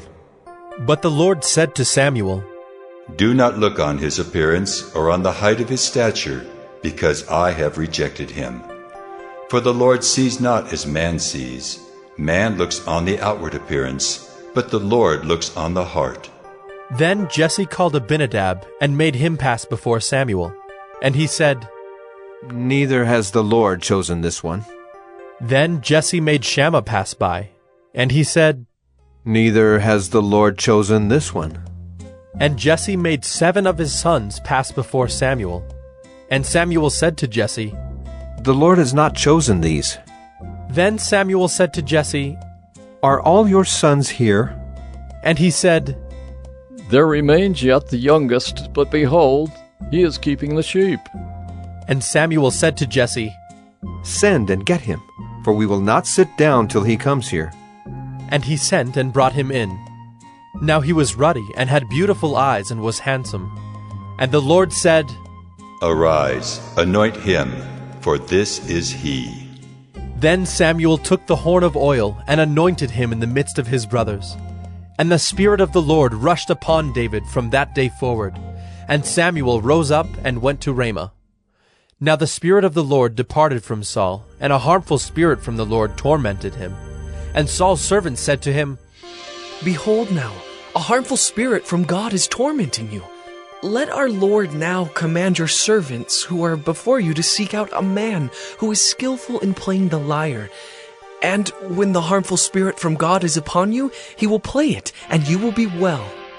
So Saul said to his servants, Provide for me a man who can play well, and bring him to me. One of the young men answered, Behold, I have seen a son of Jesse the Bethlehemite, who is skillful in playing, a man of valor, a man of war, prudent in speech, and a man of good presence, and the Lord is with him. Therefore Saul sent messengers to Jesse, and said, Send me David your son, who is with the sheep. And Jesse took a donkey laden with bread and a skin of wine and a young goat, and sent them by David his son to Saul. And David came to Saul and entered his service. And Saul loved him greatly, and he became his armor-bearer. And Saul sent to Jesse, saying, Let David remain in my service, for he has found favor in my sight. And whenever the harmful spirit from God was upon Saul, David took the lyre and played it with his hand. So Saul was refreshed and was well, and the harmful spirit departed from him. 1 Samuel 17. Now the Philistines gathered their armies for battle, and they were gathered at Soko, which belongs to Judah, and encamped between Soko and Azekah, in Ephes-dammim. And Saul and the men of Israel were gathered and encamped in the valley of Elah, and drew up in line of battle against the Philistines. And the Philistines stood on the mountain on the one side, and Israel stood on the mountain on the other side, with a valley between them. And there came out from the camp of the Philistines a champion named Goliath of Gath, whose height was 6 cubits and a span. He had a helmet of bronze on his head, and he was armed with a coat of mail, and the weight of the coat was 5,000 shekels of bronze. And he had bronze armor on his legs, and a javelin of bronze slung between his shoulders. The shaft of his spear was like a weaver's beam, and his spear's head weighed 600 shekels of iron. And his shield-bearer went before him. He stood and shouted to the ranks of Israel, Why have you come down to draw up for battle? Am I not a Philistine? And are you not servants of Saul? Choose a man for yourselves, and let him come down to me. If he is able to fight with me and kill me, then we will be your servants. But if I prevail against him and kill him, then you shall be our servants and serve us. And the Philistine said, I defy the ranks of Israel this day. Give me a man, that we may fight together. When Saul and all Israel heard these words of the Philistine, they were dismayed and greatly afraid. Now David was the son of an Ephrathite of Bethlehem in Judah, named Jesse, who had 8 sons. In the days of Saul, the man was already old and advanced in years. The 3 oldest sons of Jesse had followed Saul to the battle, and the names of his 3 sons who went to the battle were Eliab, the firstborn, and next to him Abinadab, and the third Shammah. David was the youngest. The 3 eldest followed Saul, but David went back and forth from Saul to feed his father's sheep at Bethlehem. For 40 days the Philistine came forward and took his stand, morning and evening. And Jesse said to David his son, Take for your brothers an ephah of this parched grain and these 10 loaves, and carry them quickly to the camp to your brothers. Also take these 10 cheeses to the commander of their 1,000. See if your brothers are well, and bring some token from them. Now Saul and they, and all the men of Israel, were in the valley of Elah, fighting with the Philistines. And David rose early in the morning, and left the sheep with a keeper, and took the provisions, and went, as Jesse had commanded him. And he came to the encampment as the host was going out to the battle line, shouting the war cry. And Israel and the Philistines drew up for battle, army against army. And David left the things in charge of the keeper of the baggage, and ran to the ranks, and went and greeted his brothers. As he talked with them, behold, the champion, the Philistine of Gath, Goliath by name, came up out of the ranks of the Philistines, and spoke the same words as before. And David heard him. All the men of Israel, when they saw the man, fled from him, and were much afraid. And the men of Israel said, "Have you seen this man who has come up? Surely he has come up to defy Israel. And the king will enrich the man who kills him with great riches, and will give him his daughter, and make his father's house free in Israel." And David said to the men who stood by him, "What shall be done for the man who kills this Philistine, and takes away the reproach from Israel? For who is this uncircumcised Philistine, that he should defy the armies of the living God?" And the people answered him in the same way, "So shall it be done to the man who kills him." Now Eliab, his eldest brother, heard when he spoke to the men. And Eliab's anger was kindled against David, and he said, "Why have you come down? And with whom have you left those few sheep in the wilderness? I know your presumption and the evil of your heart, for you have come down to see the battle." And David said, "What have I done now? Was it not but a word?" And he turned away from him toward another, and spoke in the same way, and the people answered him again as before. When the words that David spoke were heard, they repeated them before Saul, and he sent for him. And David said to Saul, "Let no man's heart fail because of him. Your servant will go and fight with this Philistine." And Saul said to David, "You are not able to go against this Philistine to fight with him, for you are but a youth, and he has been a man of war from his youth." But David said to Saul, "Your servant used to keep sheep for his father. And when there came a lion or a bear and took a lamb from the flock, I went after him and struck him and delivered it out of his mouth. And if he arose against me, I caught him by his beard and struck him and killed him. Your servant has struck down both lions and bears, and this uncircumcised Philistine shall be like one of them, for he has defied the armies of the living God." And David said, "The Lord who delivered me from the paw of the lion and from the paw of the bear will deliver me from the hand of this Philistine." And Saul said to David, "Go, and the Lord be with you." Then Saul clothed David with his armor. He put a helmet of bronze on his head, and clothed him with a coat of mail. And David strapped his sword over his armor. And he tried in vain to go, for he had not tested them. Then David said to Saul, "I cannot go with these, for I have not tested them." So David put them off. Then he took his staff in his hand, and chose 5 smooth stones from the brook, and put them in his shepherd's pouch. His sling was in his hand, and he approached the Philistine. And the Philistine moved forward and came near to David, with his shield-bearer in front of him. And when the Philistine looked and saw David, he disdained him, for he was but a youth, ruddy and handsome in appearance. And the Philistine said to David, "Am I a dog, that you come to me with sticks?" And the Philistine cursed David by his gods. The Philistine said to David, "Come to me, and I will give you flesh to the birds of the air, and to the beasts of the field." Then David said to the Philistine, "You come to me with a sword, and with a spear, and with a javelin, but I come to you in the name of the Lord of hosts, the God of the armies of Israel, whom you have defied. This day the Lord will deliver you into my hand, and I will strike you down and cut off your head.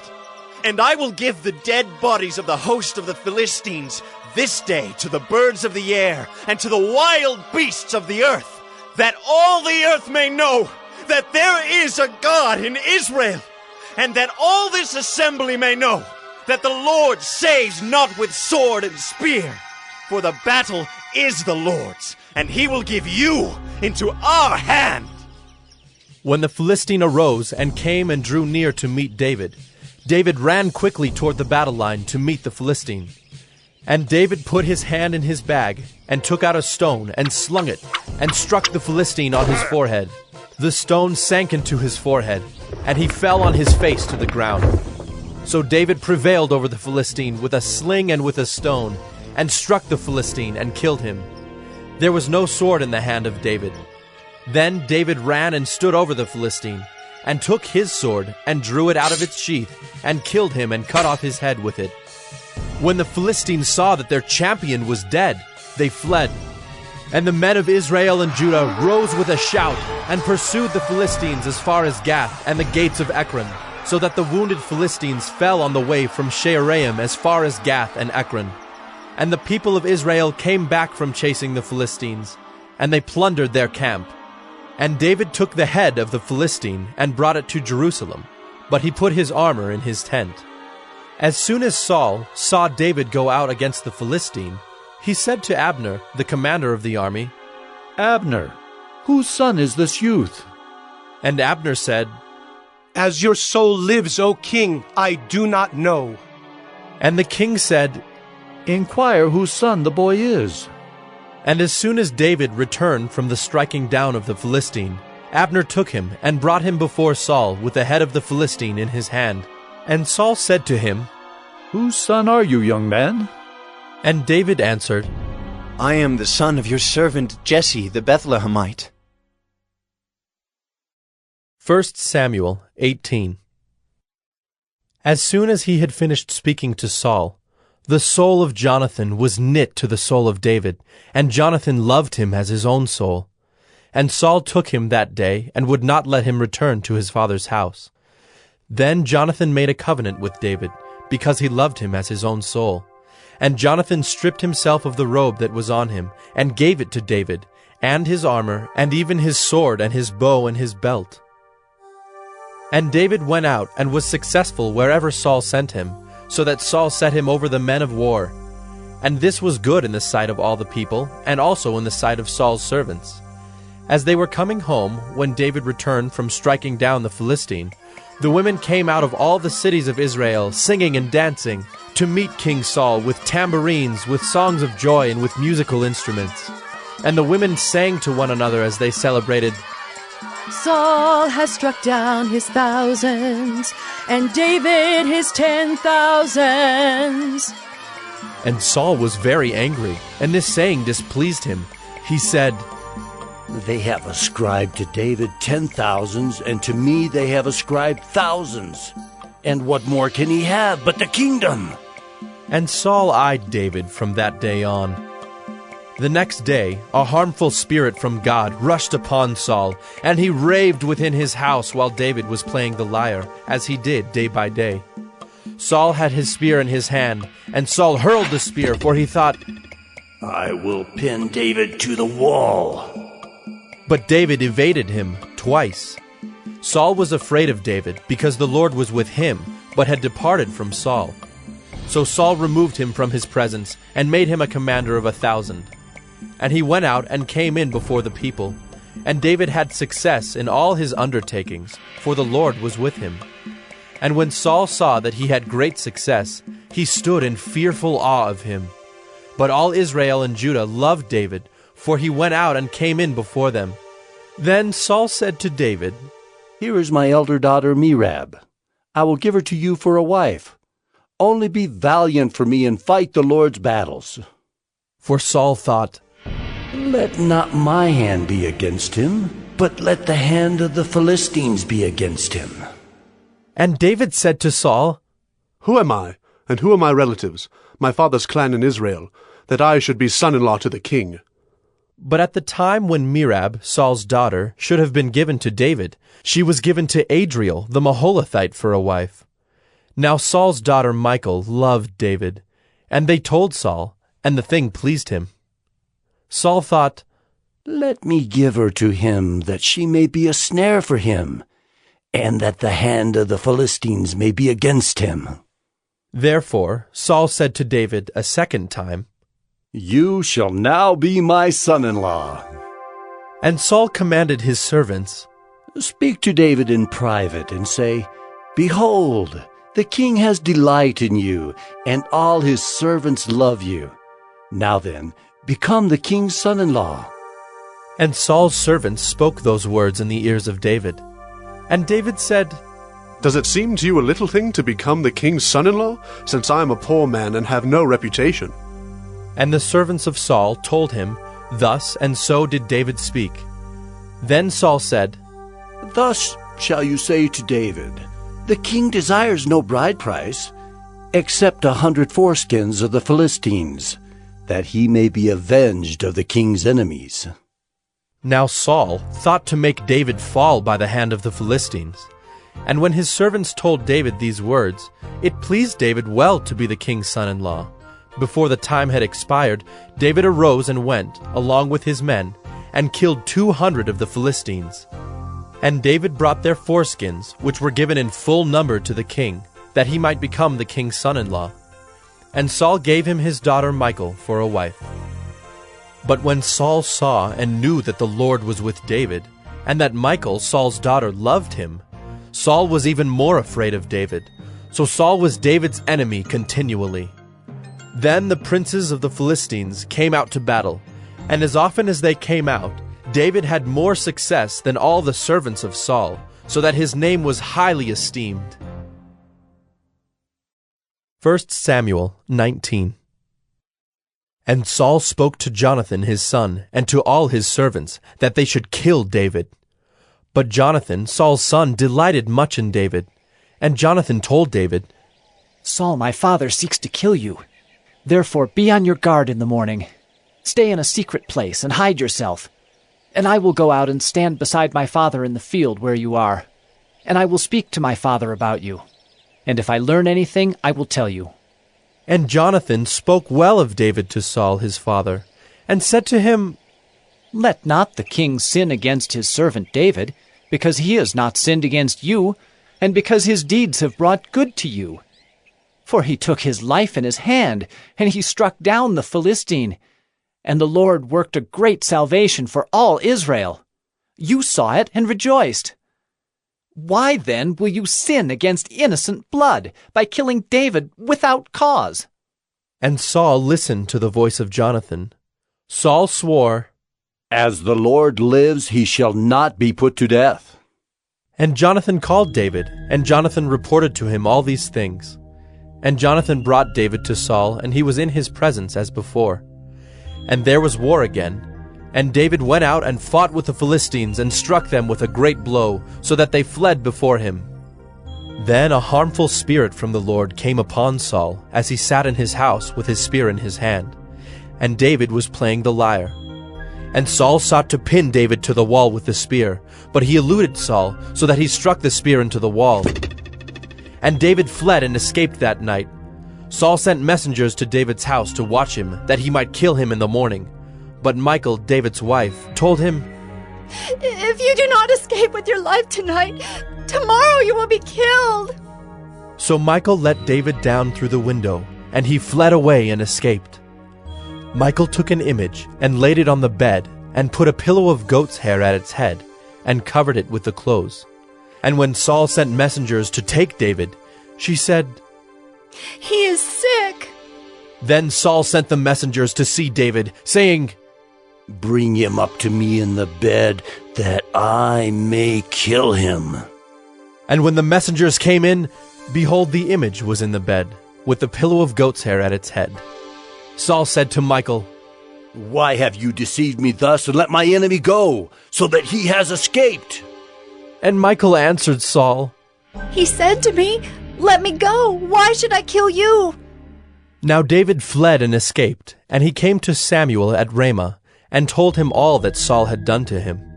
And he and Samuel went and lived at Naioth.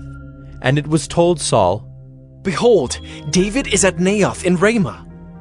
Then Saul sent messengers to take David, And when they saw the company of the prophets prophesying, and Samuel standing as head over them, the Spirit of God came upon the messengers of Saul, and they also prophesied. When it was told Saul, he sent other messengers, and they also prophesied. And Saul sent messengers again, the third time, and they also prophesied. Then he himself went to Ramah, and came to the great well that is in Secu, and he asked, Where are Samuel and David? And one said, Behold, they are at Naioth in Ramah. And he went there to Naioth in Ramah, and the Spirit of God came upon him also. And as he went, he prophesied until he came to Naioth in Ramah. And he too stripped off his clothes, and he too prophesied before Samuel, and lay naked all that day and all that night. Thus it is said, Is Saul also among the prophets? 1 Samuel 20. Then David fled from Naioth in Ramah, and came and said before Jonathan, What have I done? What is my guilt? And what is my sin before your father, that he seeks my life? And he said to him, Far from it. You shall not die. Behold, my father does nothing, either great or small, without disclosing it to me. And why should my father hide this from me? It is not so. But David vowed again, saying, Your father knows well that I have found favor in your eyes, and he thinks, Do not let Jonathan know this, lest he be grieved. But truly, as the Lord lives, and as your soul lives, there is but a step between me and death. Then Jonathan said to David, Whatever you say, I will do for you. David said to Jonathan, Behold, tomorrow is the new moon, and I should not fail to sit at table with the king, but let me go, that I may hide myself in the field till the third day at evening. If your father misses me at all, then say, David earnestly asked leave of me to run to Bethlehem his city, for there is a yearly sacrifice there for all the clan. If he says, Good, it will be well with your servant. But if he is angry, then know that harm is determined by him. Therefore deal kindly with your servant, for you have brought your servant into a covenant of the Lord with you. But if there is guilt in me, kill me yourself, for why should you bring me to your father? And Jonathan said, Far be it from you. If I knew that it was determined by my father that harm should come to you, would I not tell you? Then David said to Jonathan, Who will tell me if your father answers you roughly? And Jonathan said to David, Come, let us go out into the field. So they both went out into the field.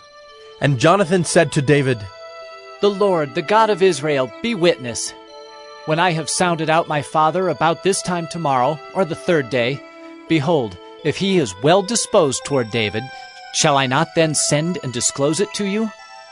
But should it please my father to do you harm, the Lord do so to Jonathan, and more also if I do not disclose it to you and send you away, that you may go in safety. May the Lord be with you, as he has been with my father. If I am still alive, show me the steadfast love of the Lord, that I may not die. And do not cut off your steadfast love from my house forever, when the Lord cuts off every one of the enemies of David from the face of the earth. And Jonathan made a covenant with the house of David, saying, May the Lord take vengeance on David's enemies. And Jonathan made David swear again by his love for him, for he loved him as he loved his own soul. Then Jonathan said to him, Tomorrow is the new moon, and you will be missed because your seat will be empty. On the third day, go down quickly to the place where you hid yourself when the matter was in hand, and remain beside the stone heap. And I will shoot 3 arrows to the side of it, as though I shot at a mark. And behold, I will send the young man, saying, Go, find the arrows. If I say to the young man, Look, the arrows are on this side of you, take them. Then you are to come, for as the Lord lives, it is safe for you, and there is no danger. But if I say to the youth, Look, the arrows are beyond you, then go, for the Lord has sent you away. And as for the matter of which you and I have spoken, behold, the Lord is between you and me forever. So David hid himself in the field. And when the new moon came, the king sat down to eat food. The king sat on his seat, as at other times, on the seat by the wall. Jonathan sat opposite, and Abner sat by Saul's side. but David's place was empty. Yet Saul did not say anything that day, for he thought, "Something has happened to him. He is not clean. Surely he is not clean." But on the second day, the day after the new moon, David's place was empty. And Saul said to Jonathan his son, "Why has not the son of Jesse come to the meal, either yesterday or today?" Jonathan answered Saul, David earnestly asked leave of me to go to Bethlehem. He said, "Let me go, for our clan holds a sacrifice in the city, and my brother has commanded me to be there. So now if I have found favor in your eyes, let me get away and see my brothers." For this reason he has not come to the king's table. Then Saul's anger was kindled against Jonathan, and he said to him, "You son of a perverse, rebellious woman, do I not know that you have chosen the son of Jesse to your own shame and to the shame of your mother's nakedness? For as long as the son of Jesse lives on the earth, neither you nor your kingdom shall be established. Therefore send and bring him to me, for he shall surely die." Then Jonathan answered Saul his father, "Why should he be put to death? What has he done?" But Saul hurled his spear at him to strike him. So Jonathan knew that his father was determined to put David to death. And Jonathan rose from the table in fierce anger and ate no food the second day of the month, for he was grieved for David, because his father had disgraced him. In the morning Jonathan went out into the field to the appointment with David, and with him a little boy. And he said to his boy, "Run and find the arrows that I shoot." As the boy ran, he shot an arrow beyond him. And when the boy came to the place of the arrow that Jonathan had shot, Jonathan called after the boy and said, "Is not the arrow beyond you?" And Jonathan called after the boy, "Hurry! Be quick! Do not stay!" So Jonathan's boy gathered up the arrows and came to his master. But the boy knew nothing. Only Jonathan and David knew the matter. And Jonathan gave his weapons to his boy, and said to him, "Go and carry them to the city." And as soon as the boy had gone, David rose from beside the stone heap, and fell on his face to the ground, and bowed 3 times. And they kissed one another and wept with one another, David weeping the most. Then Jonathan said to David, "Go in peace, because we have sworn both of us in the name of the Lord, saying, 'The Lord shall be between me and you, and between my offspring and your offspring, forever.'" And he rose and departed, and Jonathan went into the city. 1 Samuel 21. Then David came to Nob, to Ahimelech the priest. And Ahimelech came to meet David trembling, and said to him, "Why are you alone, and no one with you?" And David said to Ahimelech the priest, "The king has charged me with a matter and said to me, 'Let no one know anything of the matter about which I send you, and with which I have charged you. I have made an appointment with the young men for such and such a place. Now then, what do you have on hand? Give me 5 loaves of bread, or whatever is here.'" And the priest answered David, "I have no common bread on hand, but there is holy bread, if the young men have kept themselves from women." And David answered the priest, "Truly women have been kept from us as always when I go on an expedition. The vessels of the young men are holy even when it is an ordinary journey. How much more today will their vessels be holy?" So the priest gave him the holy bread, for there was no bread there but the bread of the presence, which is removed from before the Lord, to be replaced by hot bread on the day it is taken away. Now a certain man of the servants of Saul was there that day, detained before the Lord. His name was Doeg the Edomite, the chief of Saul's herdsmen. Then David said to Ahimelech, "Then have you not here a spear or a sword at hand? For I have brought neither my sword nor my weapons with me, because the king's business required haste." And the priest said, "The sword of Goliath the Philistine, whom you struck down in the valley of Elah, behold, it is here wrapped in a cloth behind the ephod. If you will take that, take it, for there is none but that here." And David said, "There is none like that. Give it to me." And David rose and fled that day from Saul, and went to Achish the king of Gath. And the servants of Achish said to him, Is not this David the king of the land? Did they not sing to one another of him in dances? Saul has struck down his thousands, and David his 10,000s. And David took these words to heart, and was much afraid of Achish, the king of Gath. So he changed his behavior before them, and pretended to be insane in their hands, and made marks on the doors of the gate, and let his spittle run down his beard. Then Achish said to his servants, Behold, you see the man is mad. Why then have you brought him to me? Do I lack madmen, that you have brought this fellow to behave as a madman in my presence? Shall this fellow come into my house? 1 Samuel 22. David departed from there, and escaped to the cave of Adullam. And when his brothers and all his father's house heard it, they went down there to him. And everyone who was in distress, and everyone who was in debt, and everyone who was bitter in soul, gathered to him, and he became captain over them. And there were with him about 400 men. And David went from there to Mizpeh of Moab. And he said to the king of Moab, Please let my father and mother stay with you, till I know what God will do for me. And he left them with the king of Moab, and they stayed with him all the time that David was in the stronghold. Then the prophet Gad said to David, Do not remain in the stronghold. Depart, and go into the land of Judah. So David departed, and went into the forest of Hereth. Now Saul heard that David was discovered, and the men who were with him. Saul was sitting at Gibeah, under the tamarisk tree on the height, with his spear in his hand, and all his servants were standing about him. And Saul said to his servants who stood about him, Hear now, people of Benjamin. Will the son of Jesse give every one of you fields and vineyards? Will he make you all commanders of thousands and commanders of hundreds? That all of you have conspired against me? No one discloses to me when my son makes a covenant with the son of Jesse.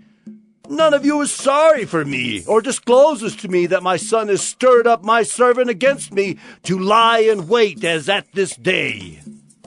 Then answered Doeg the Edomite, who stood by the servants of Saul, I saw the son of Jesse come into Nob to Ahimelech, the son of Ahitub, and he inquired of the Lord for him, and gave him provisions, and gave him the sword of Goliath the Philistine. Then the king sent to summon Ahimelech the priest, the son of Ahitub, and all his father's house, the priests who were at Nob, and all of them came to the king. And Saul said, Hear now, son of Ahitub. And he answered, Here I am, my lord. And Saul said to him, Why have you conspired against me, you and the son of Jesse, in that you have given him bread and a sword, and have inquired of God for him, so that he has risen against me to lie in wait, as at this day? Then Ahimelech answered the king, And who among all your servants is so faithful as David, who is the king's son-in-law, and captain over your bodyguard, and honored in your house? Is today the first time that I have inquired of God for him? No. Let not the king impute anything to his servant, or to all the house of my father, for your servant has known nothing of all this, much or little. And the king said, You shall surely die, Ahimelech, you and all your father's house. And the king said to the guard who stood about him, Turn and kill the priests of the Lord, because their hand also is with David, and they knew that he fled and did not disclose it to me.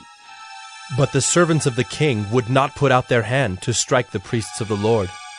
Then the king said to Doeg, You, turn and strike the priests. And Doeg the Edomite turned and struck down the priests, and he killed on that day 85 persons who wore the linen ephod. And Nob, the city of the priests, he put to the sword. Both man and woman, child and infant, ox, donkey, and sheep he put to the sword. But one of the sons of Ahimelech, the son of Ahitub, named Abiathar, escaped and fled after David. And Abiathar told David that Saul had killed the priests of the Lord. And David said to Abiathar, I knew on that day, when Doeg the Edomite was there, that he would surely tell Saul, I have occasioned the death of all the persons of your father's house. Stay with me, do not be afraid, for he who seeks my life seeks your life. With me you shall be in safe keeping. 1 Samuel 23. Now they told David, Behold, the Philistines are fighting against Keilah and are robbing the threshing floors. Therefore David inquired of the Lord, Shall I go and attack these Philistines? And the Lord said to David, Go and attack the Philistines and save Keilah. But David's men said to him, Behold, we are afraid here in Judah. How much more then if we go to Keilah against the armies of the Philistines? Then David inquired of the Lord again, and the Lord answered him, Arise, go down to Keilah, for I will give the Philistines into your hand. And David and his men went to Keilah, and fought with the Philistines, and brought away their livestock, and struck them with a great blow. So David saved the inhabitants of Keilah. When Abiathar, the son of Ahimelech, had fled to David to Keilah, he had come down with an ephod in his hand. Now it was told Saul that David had come to Keilah, and Saul said, God has given him into my hand, for he has shut himself in by entering a town that has gates and bars. And Saul summoned all the people to war, to go down to Keilah, to besiege David and his men. David knew that Saul was plotting harm against him, and he said to Abiathar the priest, Bring the ephod here.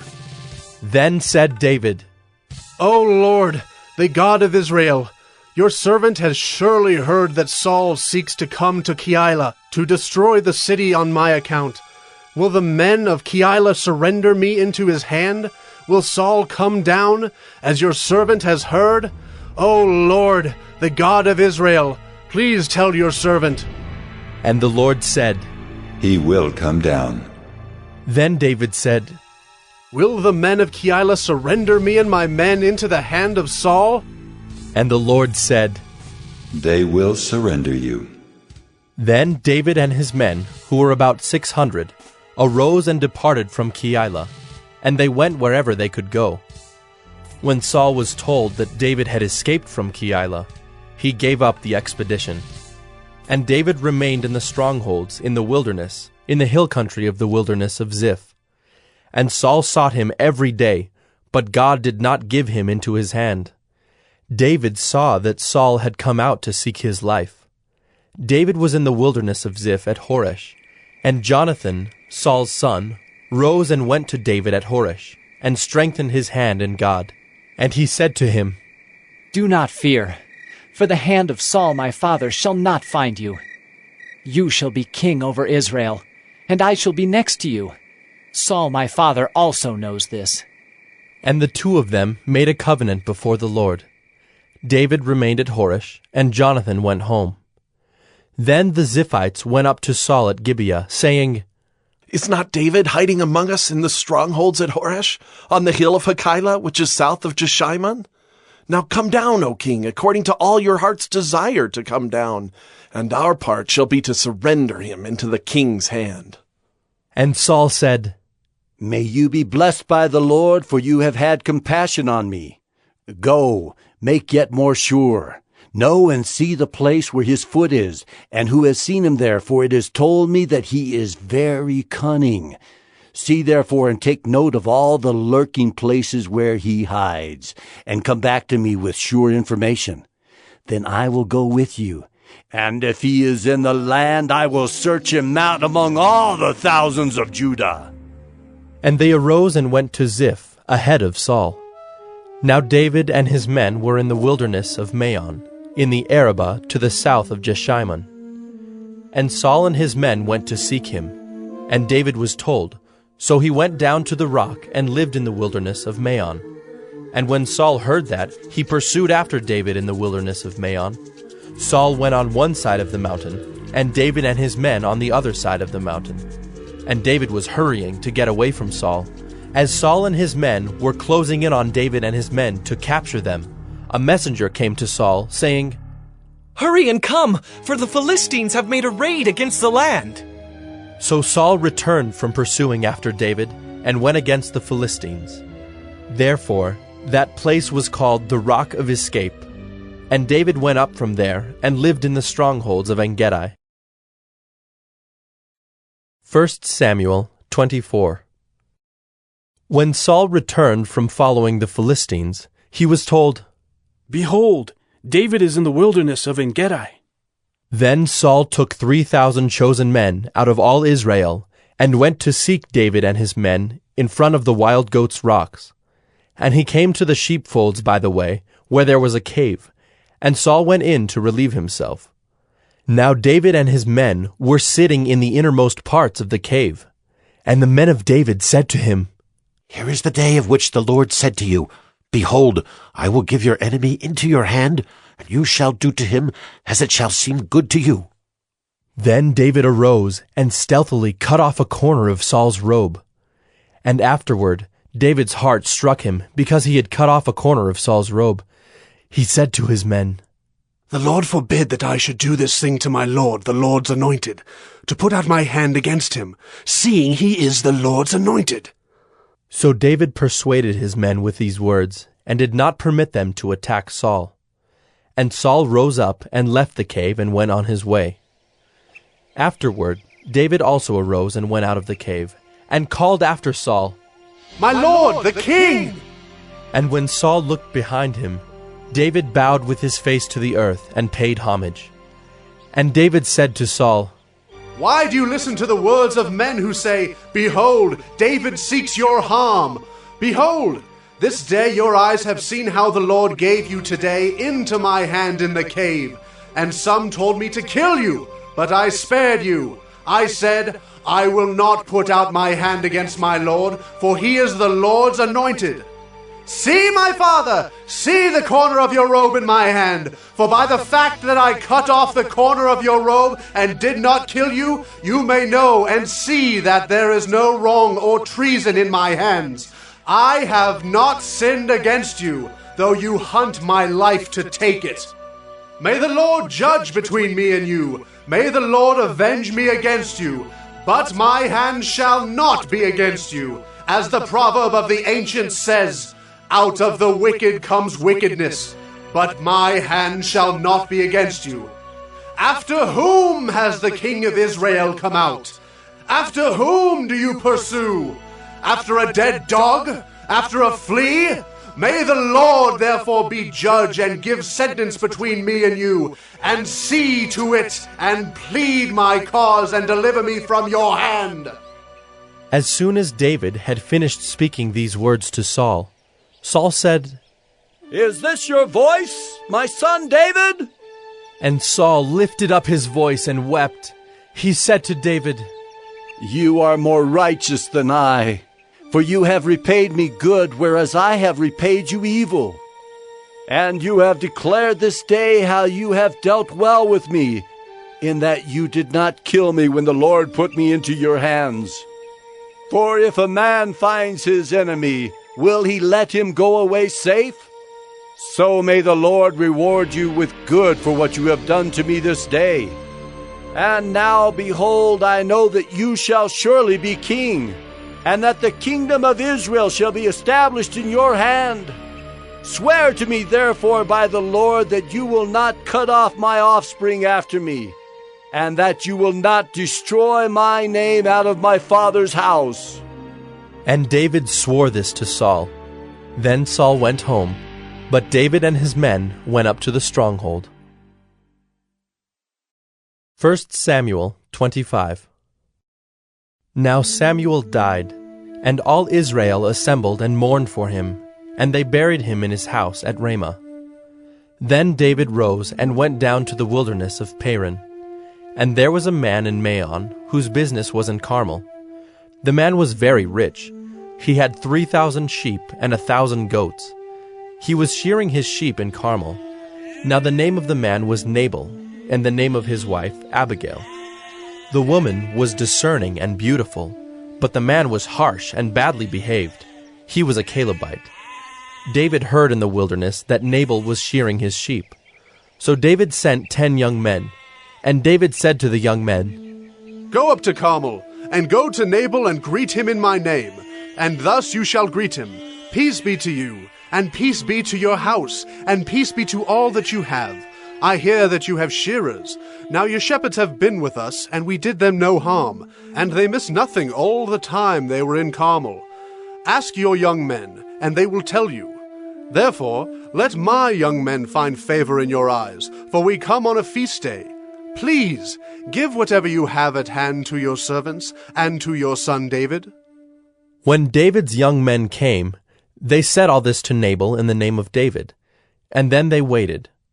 And Nabal answered David's servants, Who is David?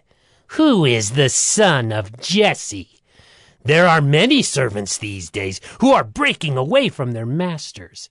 Shall I take my bread and my water and my meat that I have killed for my shearers and give it to men who come from I do not know where? So David's young men turned away and came back and told him all this. And David said to his men, Every man strap on his sword. And every man of them strapped on his sword. David also strapped on his sword. And about 400 men went up after David, while 200 remained with the baggage. But one of the young men told Abigail, Nabal's wife, Behold, David sent messengers out of the wilderness to greet our master, and he railed at them. Yet the men were very good to us, and we suffered no harm, and we did not miss anything when we were in the fields, as long as we went with them.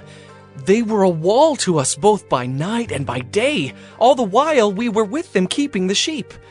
Now therefore know this and consider what you should do, for harm is determined against our master and against all his house, and he is such a worthless man that one cannot speak to him.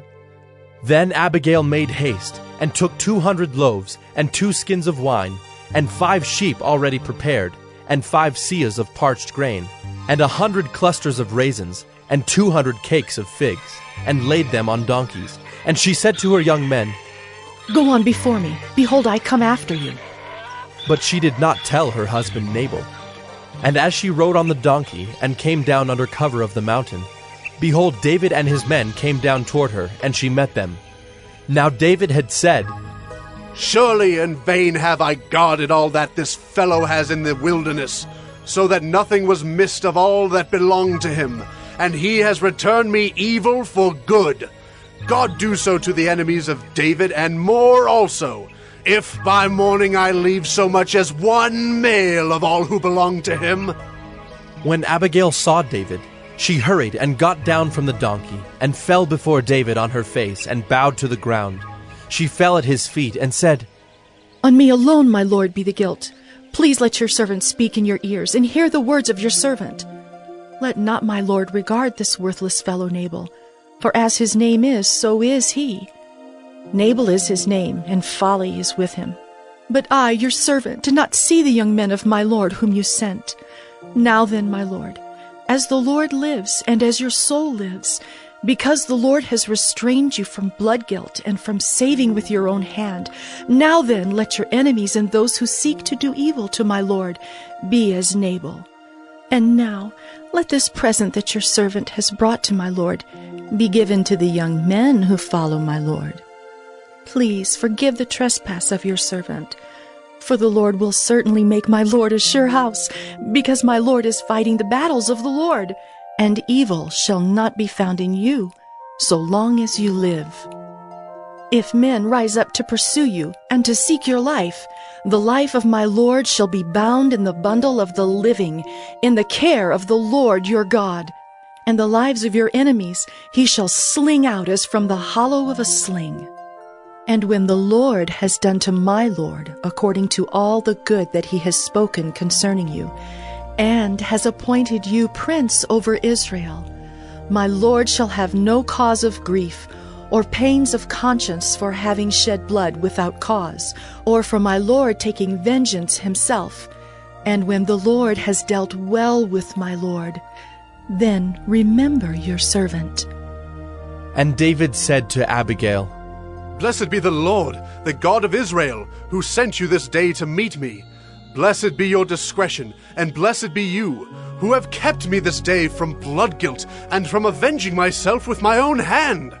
For as surely as the Lord, the God of Israel, lives, who has restrained me from hurting you, unless you had hurried and come to meet me, truly by morning there had not been left to Nabal so much as one male. Then David received from her hand what she had brought him. And he said to her, Go up in peace to your house. See, I have obeyed your voice, and I have granted your petition. And Abigail came to Nabal, and behold, he was holding a feast in his house, like the feast of a king. And Nabal's heart was merry within him, for he was very drunk. So she told him nothing at all until the morning light. In the morning, when the wine had gone out of Nabal, his wife told him these things, and his heart died within him, and he became as a stone. And about 10 days later the Lord struck Nabal, and he died. When David heard that Nabal was dead, he said, Blessed be the Lord who has avenged the insult I received at the hand of Nabal, and has kept back his servant from wrongdoing. The Lord has returned the evil of Nabal on his own head. Then David sent and spoke to Abigail to take her as his wife.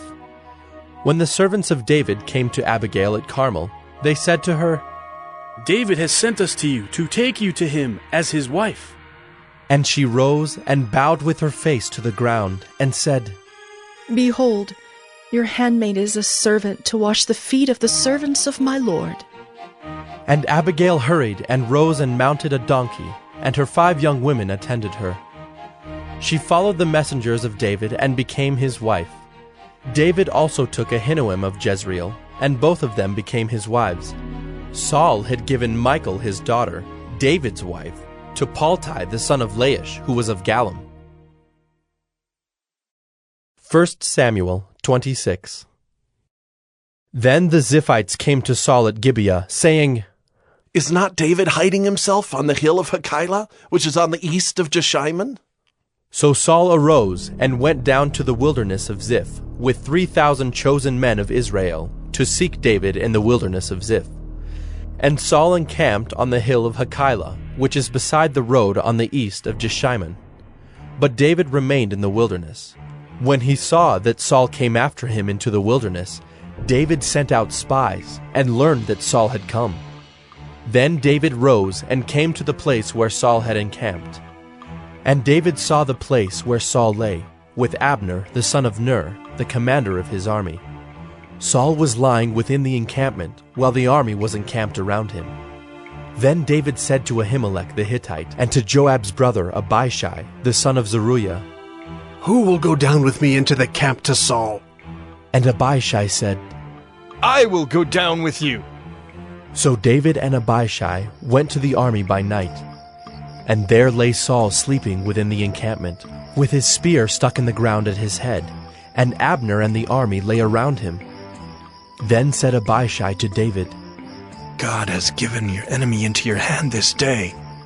Now please let me pin him to the earth with one stroke of the spear, and I will not strike him twice. But David said to Abishai, Do not destroy him, for who can put out his hand against the Lord's anointed and be guiltless? And David said, As the Lord lives, the Lord will strike him, or his day will come to die, or he will go down into battle and perish. The Lord forbid that I should put out my hand against the Lord's anointed. But take now the spear that is at his head and the jar of water, and let us go. So David took the spear and the jar of water from Saul's head, and they went away. No man saw it or knew it, nor did any awake, for they were all asleep, because a deep sleep from the Lord had fallen upon them. Then David went over to the other side, and stood far off on the top of the hill, with a great space between them. And David called to the army, and to Abner the son of Ner, saying, Will you not answer, Abner? Then Abner answered, Who are you who calls to the king? And David said to Abner, Are you not a man? Who is like you in Israel? Why then have you not kept watch over your lord the king? For one of the people came in to destroy the king your lord. This thing that you have done is not good. As the Lord lives, you deserve to die, because you have not kept watch over your Lord, the Lord's anointed. And now see where the king's spear is, and the jar of water that was at his head? Saul recognized David's voice and said, Is this your voice, my son David?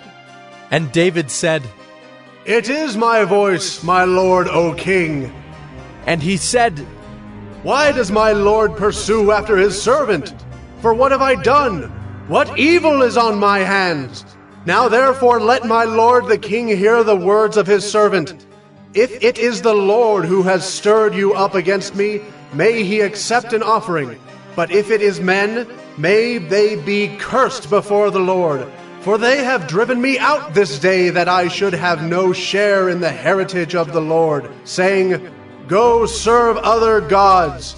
Now therefore, let not my blood fall to the earth away from the presence of the Lord. For the king of Israel has come out to seek a single flea, like one who hunts a partridge in the mountains. Then Saul said, I have sinned. Return, my son David, for I will no more do you harm, because my life was precious in your eyes this day. Behold, I have acted foolishly, and have made a great mistake. And David answered and said, Here is the spear, O king. Let one of the young men come over and take it.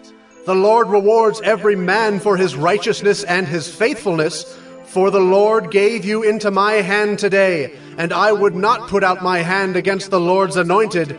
Behold, as your life was precious this day in my sight, so may my life be precious in the sight of the Lord, and may he deliver me out of all tribulation. Then Saul said to David, Blessed be you, my son David. You will do many things and will succeed in them. So David went his way, and Saul returned to his place. 1 Samuel 27. Then David said in his heart, Now I shall perish one day by the hand of Saul. There is nothing better for me than that I should escape to the land of the Philistines. Then Saul will despair of seeking me any longer within the borders of Israel, and I shall escape out of his hand. So David arose and went over, he and the 600 men who were with him, to Achish, the son of Maoch, king of Gath. And David lived with Achish at Gath, he and his men, every man with his household, and David with his 2 wives, Ahinoam of Jezreel and Abigail of Carmel, Nabal's widow. And when it was told Saul that David had fled to Gath, he no longer sought him. Then David said to Achish, If I have found favor in your eyes, let a place be given me in one of the country towns, that I may dwell there. For why should your servant dwell in the royal city with you? So that day Achish gave him Ziklag. Therefore Ziklag has belonged to the kings of Judah to this day. And the number of the days that David lived in the country of the Philistines was 1 year and 4 months. Now David and his men went up and made raids against the Geshurites, the Girzites, and the Amalekites, for these were the inhabitants of the land from of old, as far as Shur to the land of Egypt. And David would strike the land and would leave neither man nor woman alive, but would take away the sheep, the oxen, the donkeys, the camels, and the garments, and come back to Achish. When Achish asked, Where have you made a raid today? David would say, Against the Negeb of Judah. Or, Against the Negeb of the Jerahmeelites. Or, Against the Negeb of the Kenites. And David would leave neither man nor woman alive to bring news to Gath, thinking, Lest they should tell about us and say, So David has done. Such was his custom all the while he lived in the country of the Philistines. And Achish trusted David, thinking, He has made himself an utter stench to his people Israel. Therefore he shall always be my servant. 1 Samuel 28. In those days the Philistines gathered their forces for war to fight against Israel. And Achish said to David, Understand that you and your men are to go out with me in the army. David said to Achish, "Very well, you shall know what your servant can do." And Achish said to David, "Very well, I will make you my bodyguard for life." Now Samuel had died, and all Israel had mourned for him and buried him in Ramah, his own city. And Saul had put the mediums and the necromancers out of the land. The Philistines assembled and came and encamped at Shunem. And Saul gathered all Israel, and they encamped at Gilboa. When Saul saw the army of the Philistines, he was afraid, and his heart trembled greatly. And when Saul inquired of the Lord did not answer him, either by dreams, or by Urim, or by prophets. Then Saul said to his servants, "Seek out for me a woman who is a medium, that I may go to her and inquire of her." And his servants said to him, "Behold, there is a medium at Endor." So Saul disguised himself, and put on other garments, and went, he and 2 men with him. And they came to the woman by night. And he said, "Divine for me by a spirit, and bring up for me whomever I shall name to you." The woman said to him, "Surely you know what Saul has done, how he has cut off the mediums and the necromancers from the land. Why then are you laying a trap for my life to bring about my death?" But Saul swore to her by the Lord, "As the Lord lives, no punishment shall come upon you for this thing." Then the woman said, "Whom shall I bring up for you?" He said, "Bring up Samuel for me." When the woman saw Samuel, she cried out with a loud voice, and the woman said to Saul, "Ah! Why have you deceived me? You are Saul."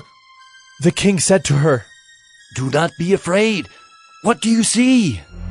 And the woman said to Saul, "I see a god coming up out of the earth."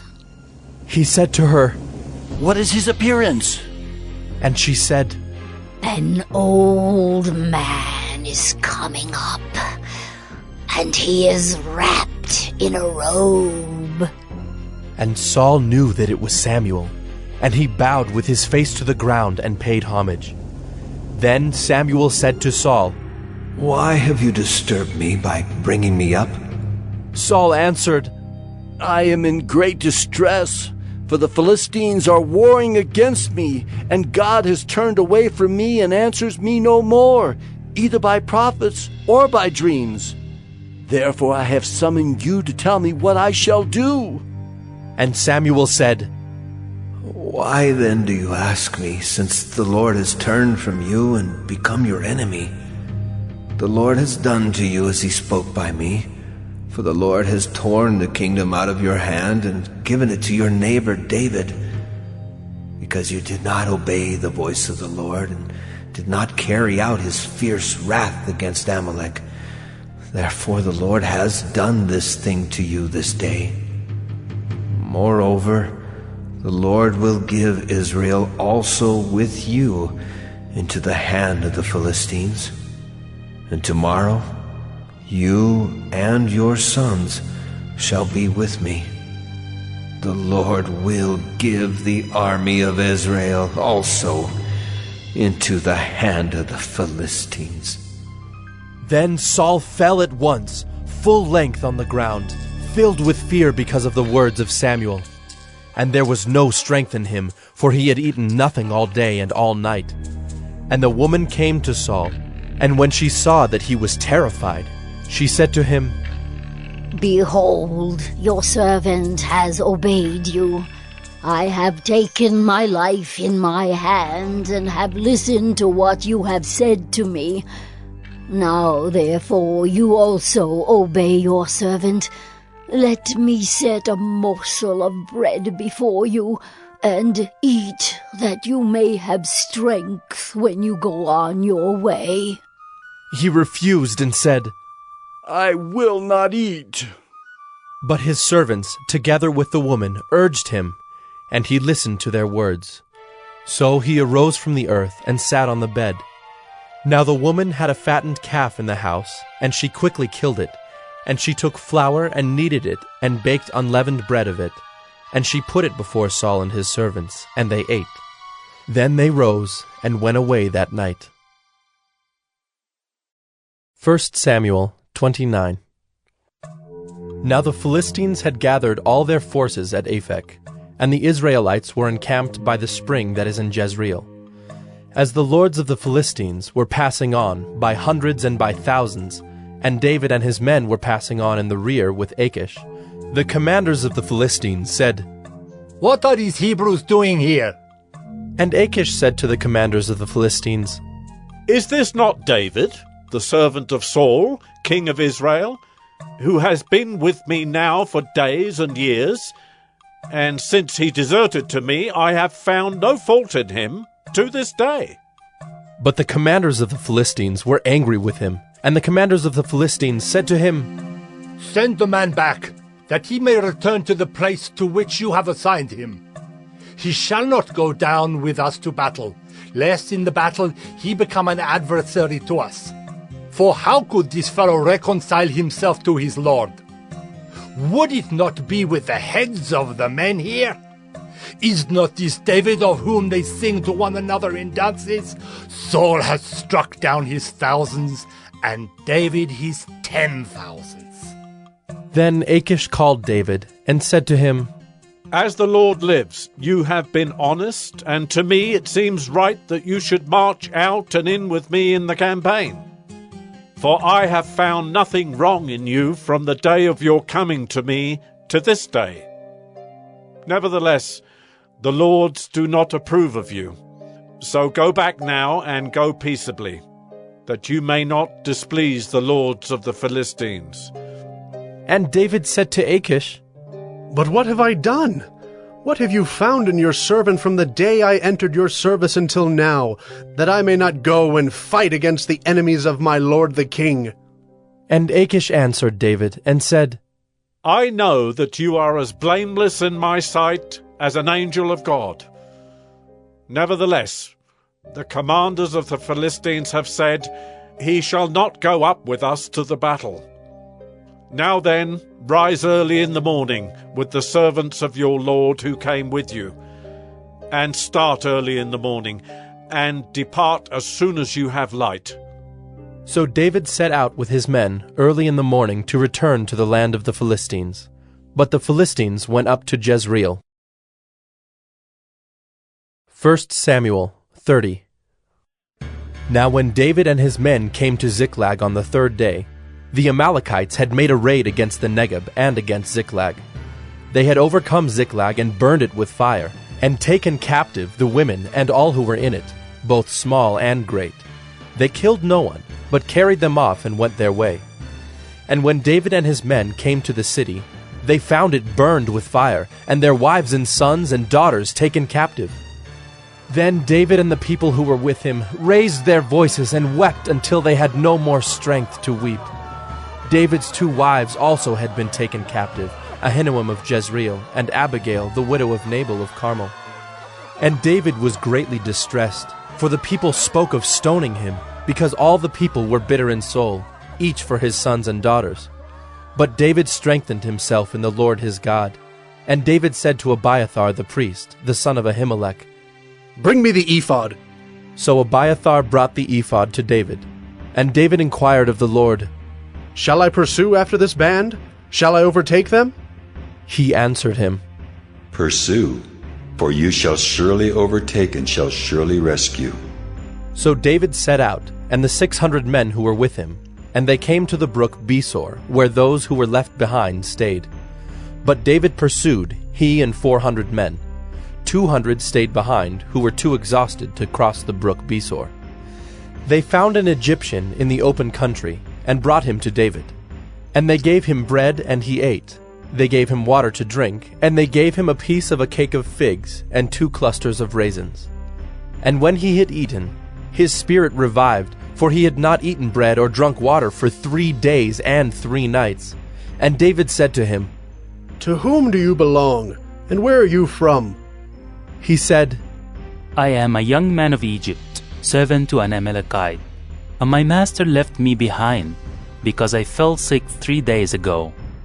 We had made a raid against the Negeb of the Kerethites, and against that which belongs to Judah, and against the Negeb of Caleb, and we burned Ziklag with fire. And David said to him, Will you take me down to this band? And he said, Swear to me by God that you will not kill me, or deliver me into the hands of my master, and I will take you down to this band. And when he had taken him down, behold, they were spread abroad over all the land, eating and drinking and dancing, because of all the great spoil they had taken from the land of the Philistines and from the land of Judah. And David struck them down from twilight until the evening of the next day, and not a man of them escaped, except 400 young men, who mounted camels and fled. David recovered all that the Amalekites had taken, and David rescued his 2 wives. Nothing was missing, whether small or great, sons or daughters, spoil or anything that had been taken. David brought back all. David also captured all the flocks and herds, and the people drove the livestock before him, and said, This is David's spoil. Then David came to the 200 men who had been too exhausted to follow David, and who had been left at the brook Besor. And they went out to meet David, and to meet the people who were with him. And when David came near to the people, he greeted them. Then all the wicked and worthless fellows among the men who had gone with David said, Because they did not go with us, we will not give them any of the spoil that we have recovered, except that each man may lead away his wife and children, and depart. But David said, You shall not do so, my brothers, with what the Lord has given us. He has preserved us and given into our hand the band that came against us. Who would listen to you in this matter? For as his share is who goes down into the battle, so shall his share be who stays by the baggage. They shall share alike. And he made it a statute and a rule for Israel from that day forward to this day. When David came to Ziklag, he sent part of the spoil to his friends, the elders of Judah, saying, Here is a present for you from the spoil of the enemies of the Lord. It was for those in Bethel, in Ramoth of the Negeb, in Jadar, in Aroer, in Siphmoth in Eshtemoa, in Rachel, in the cities of the Jerahmeelites, in the cities of the Kenites, in Hormah, in Bor-Ashan, in Athak, in Hebron, for all the places where David and his men had roamed.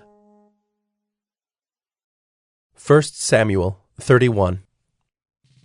Now the Philistines fought against Israel, and the men of Israel fled before the Philistines, and fell slain on Mount Gilboa. And the Philistines overtook Saul and his sons, and the Philistines struck down Jonathan and Abinadab and Melchi-Shua, the sons of Saul.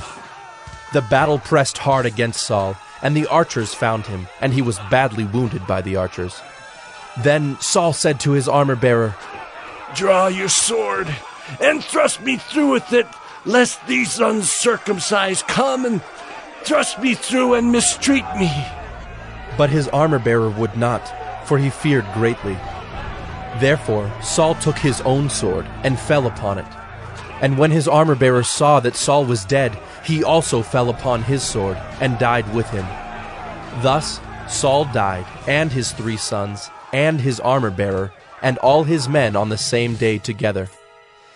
And when the men of Israel, who were on the other side of the valley, and those beyond the Jordan, saw that the men of Israel had fled, and that Saul and his sons were dead, they abandoned their cities and fled.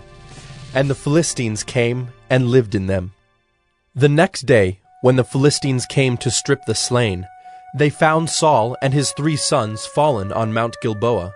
So they cut off his head, and stripped off his armor, and sent messengers throughout the land of the Philistines to carry the good news to the house of their idols, and to the people. They put his armor in the temple of Ashtaroth, and they fastened his body to the wall of Bethshan. But when the inhabitants of Jabesh-Gilead heard what the Philistines had done to Saul, all the valiant men arose, and went all night, and took the body of Saul, and the bodies of his sons from the wall of Bethshan. And they came to Jabesh, and burned them there. And they took their bones, and buried them under the tamarisk tree in Jabesh.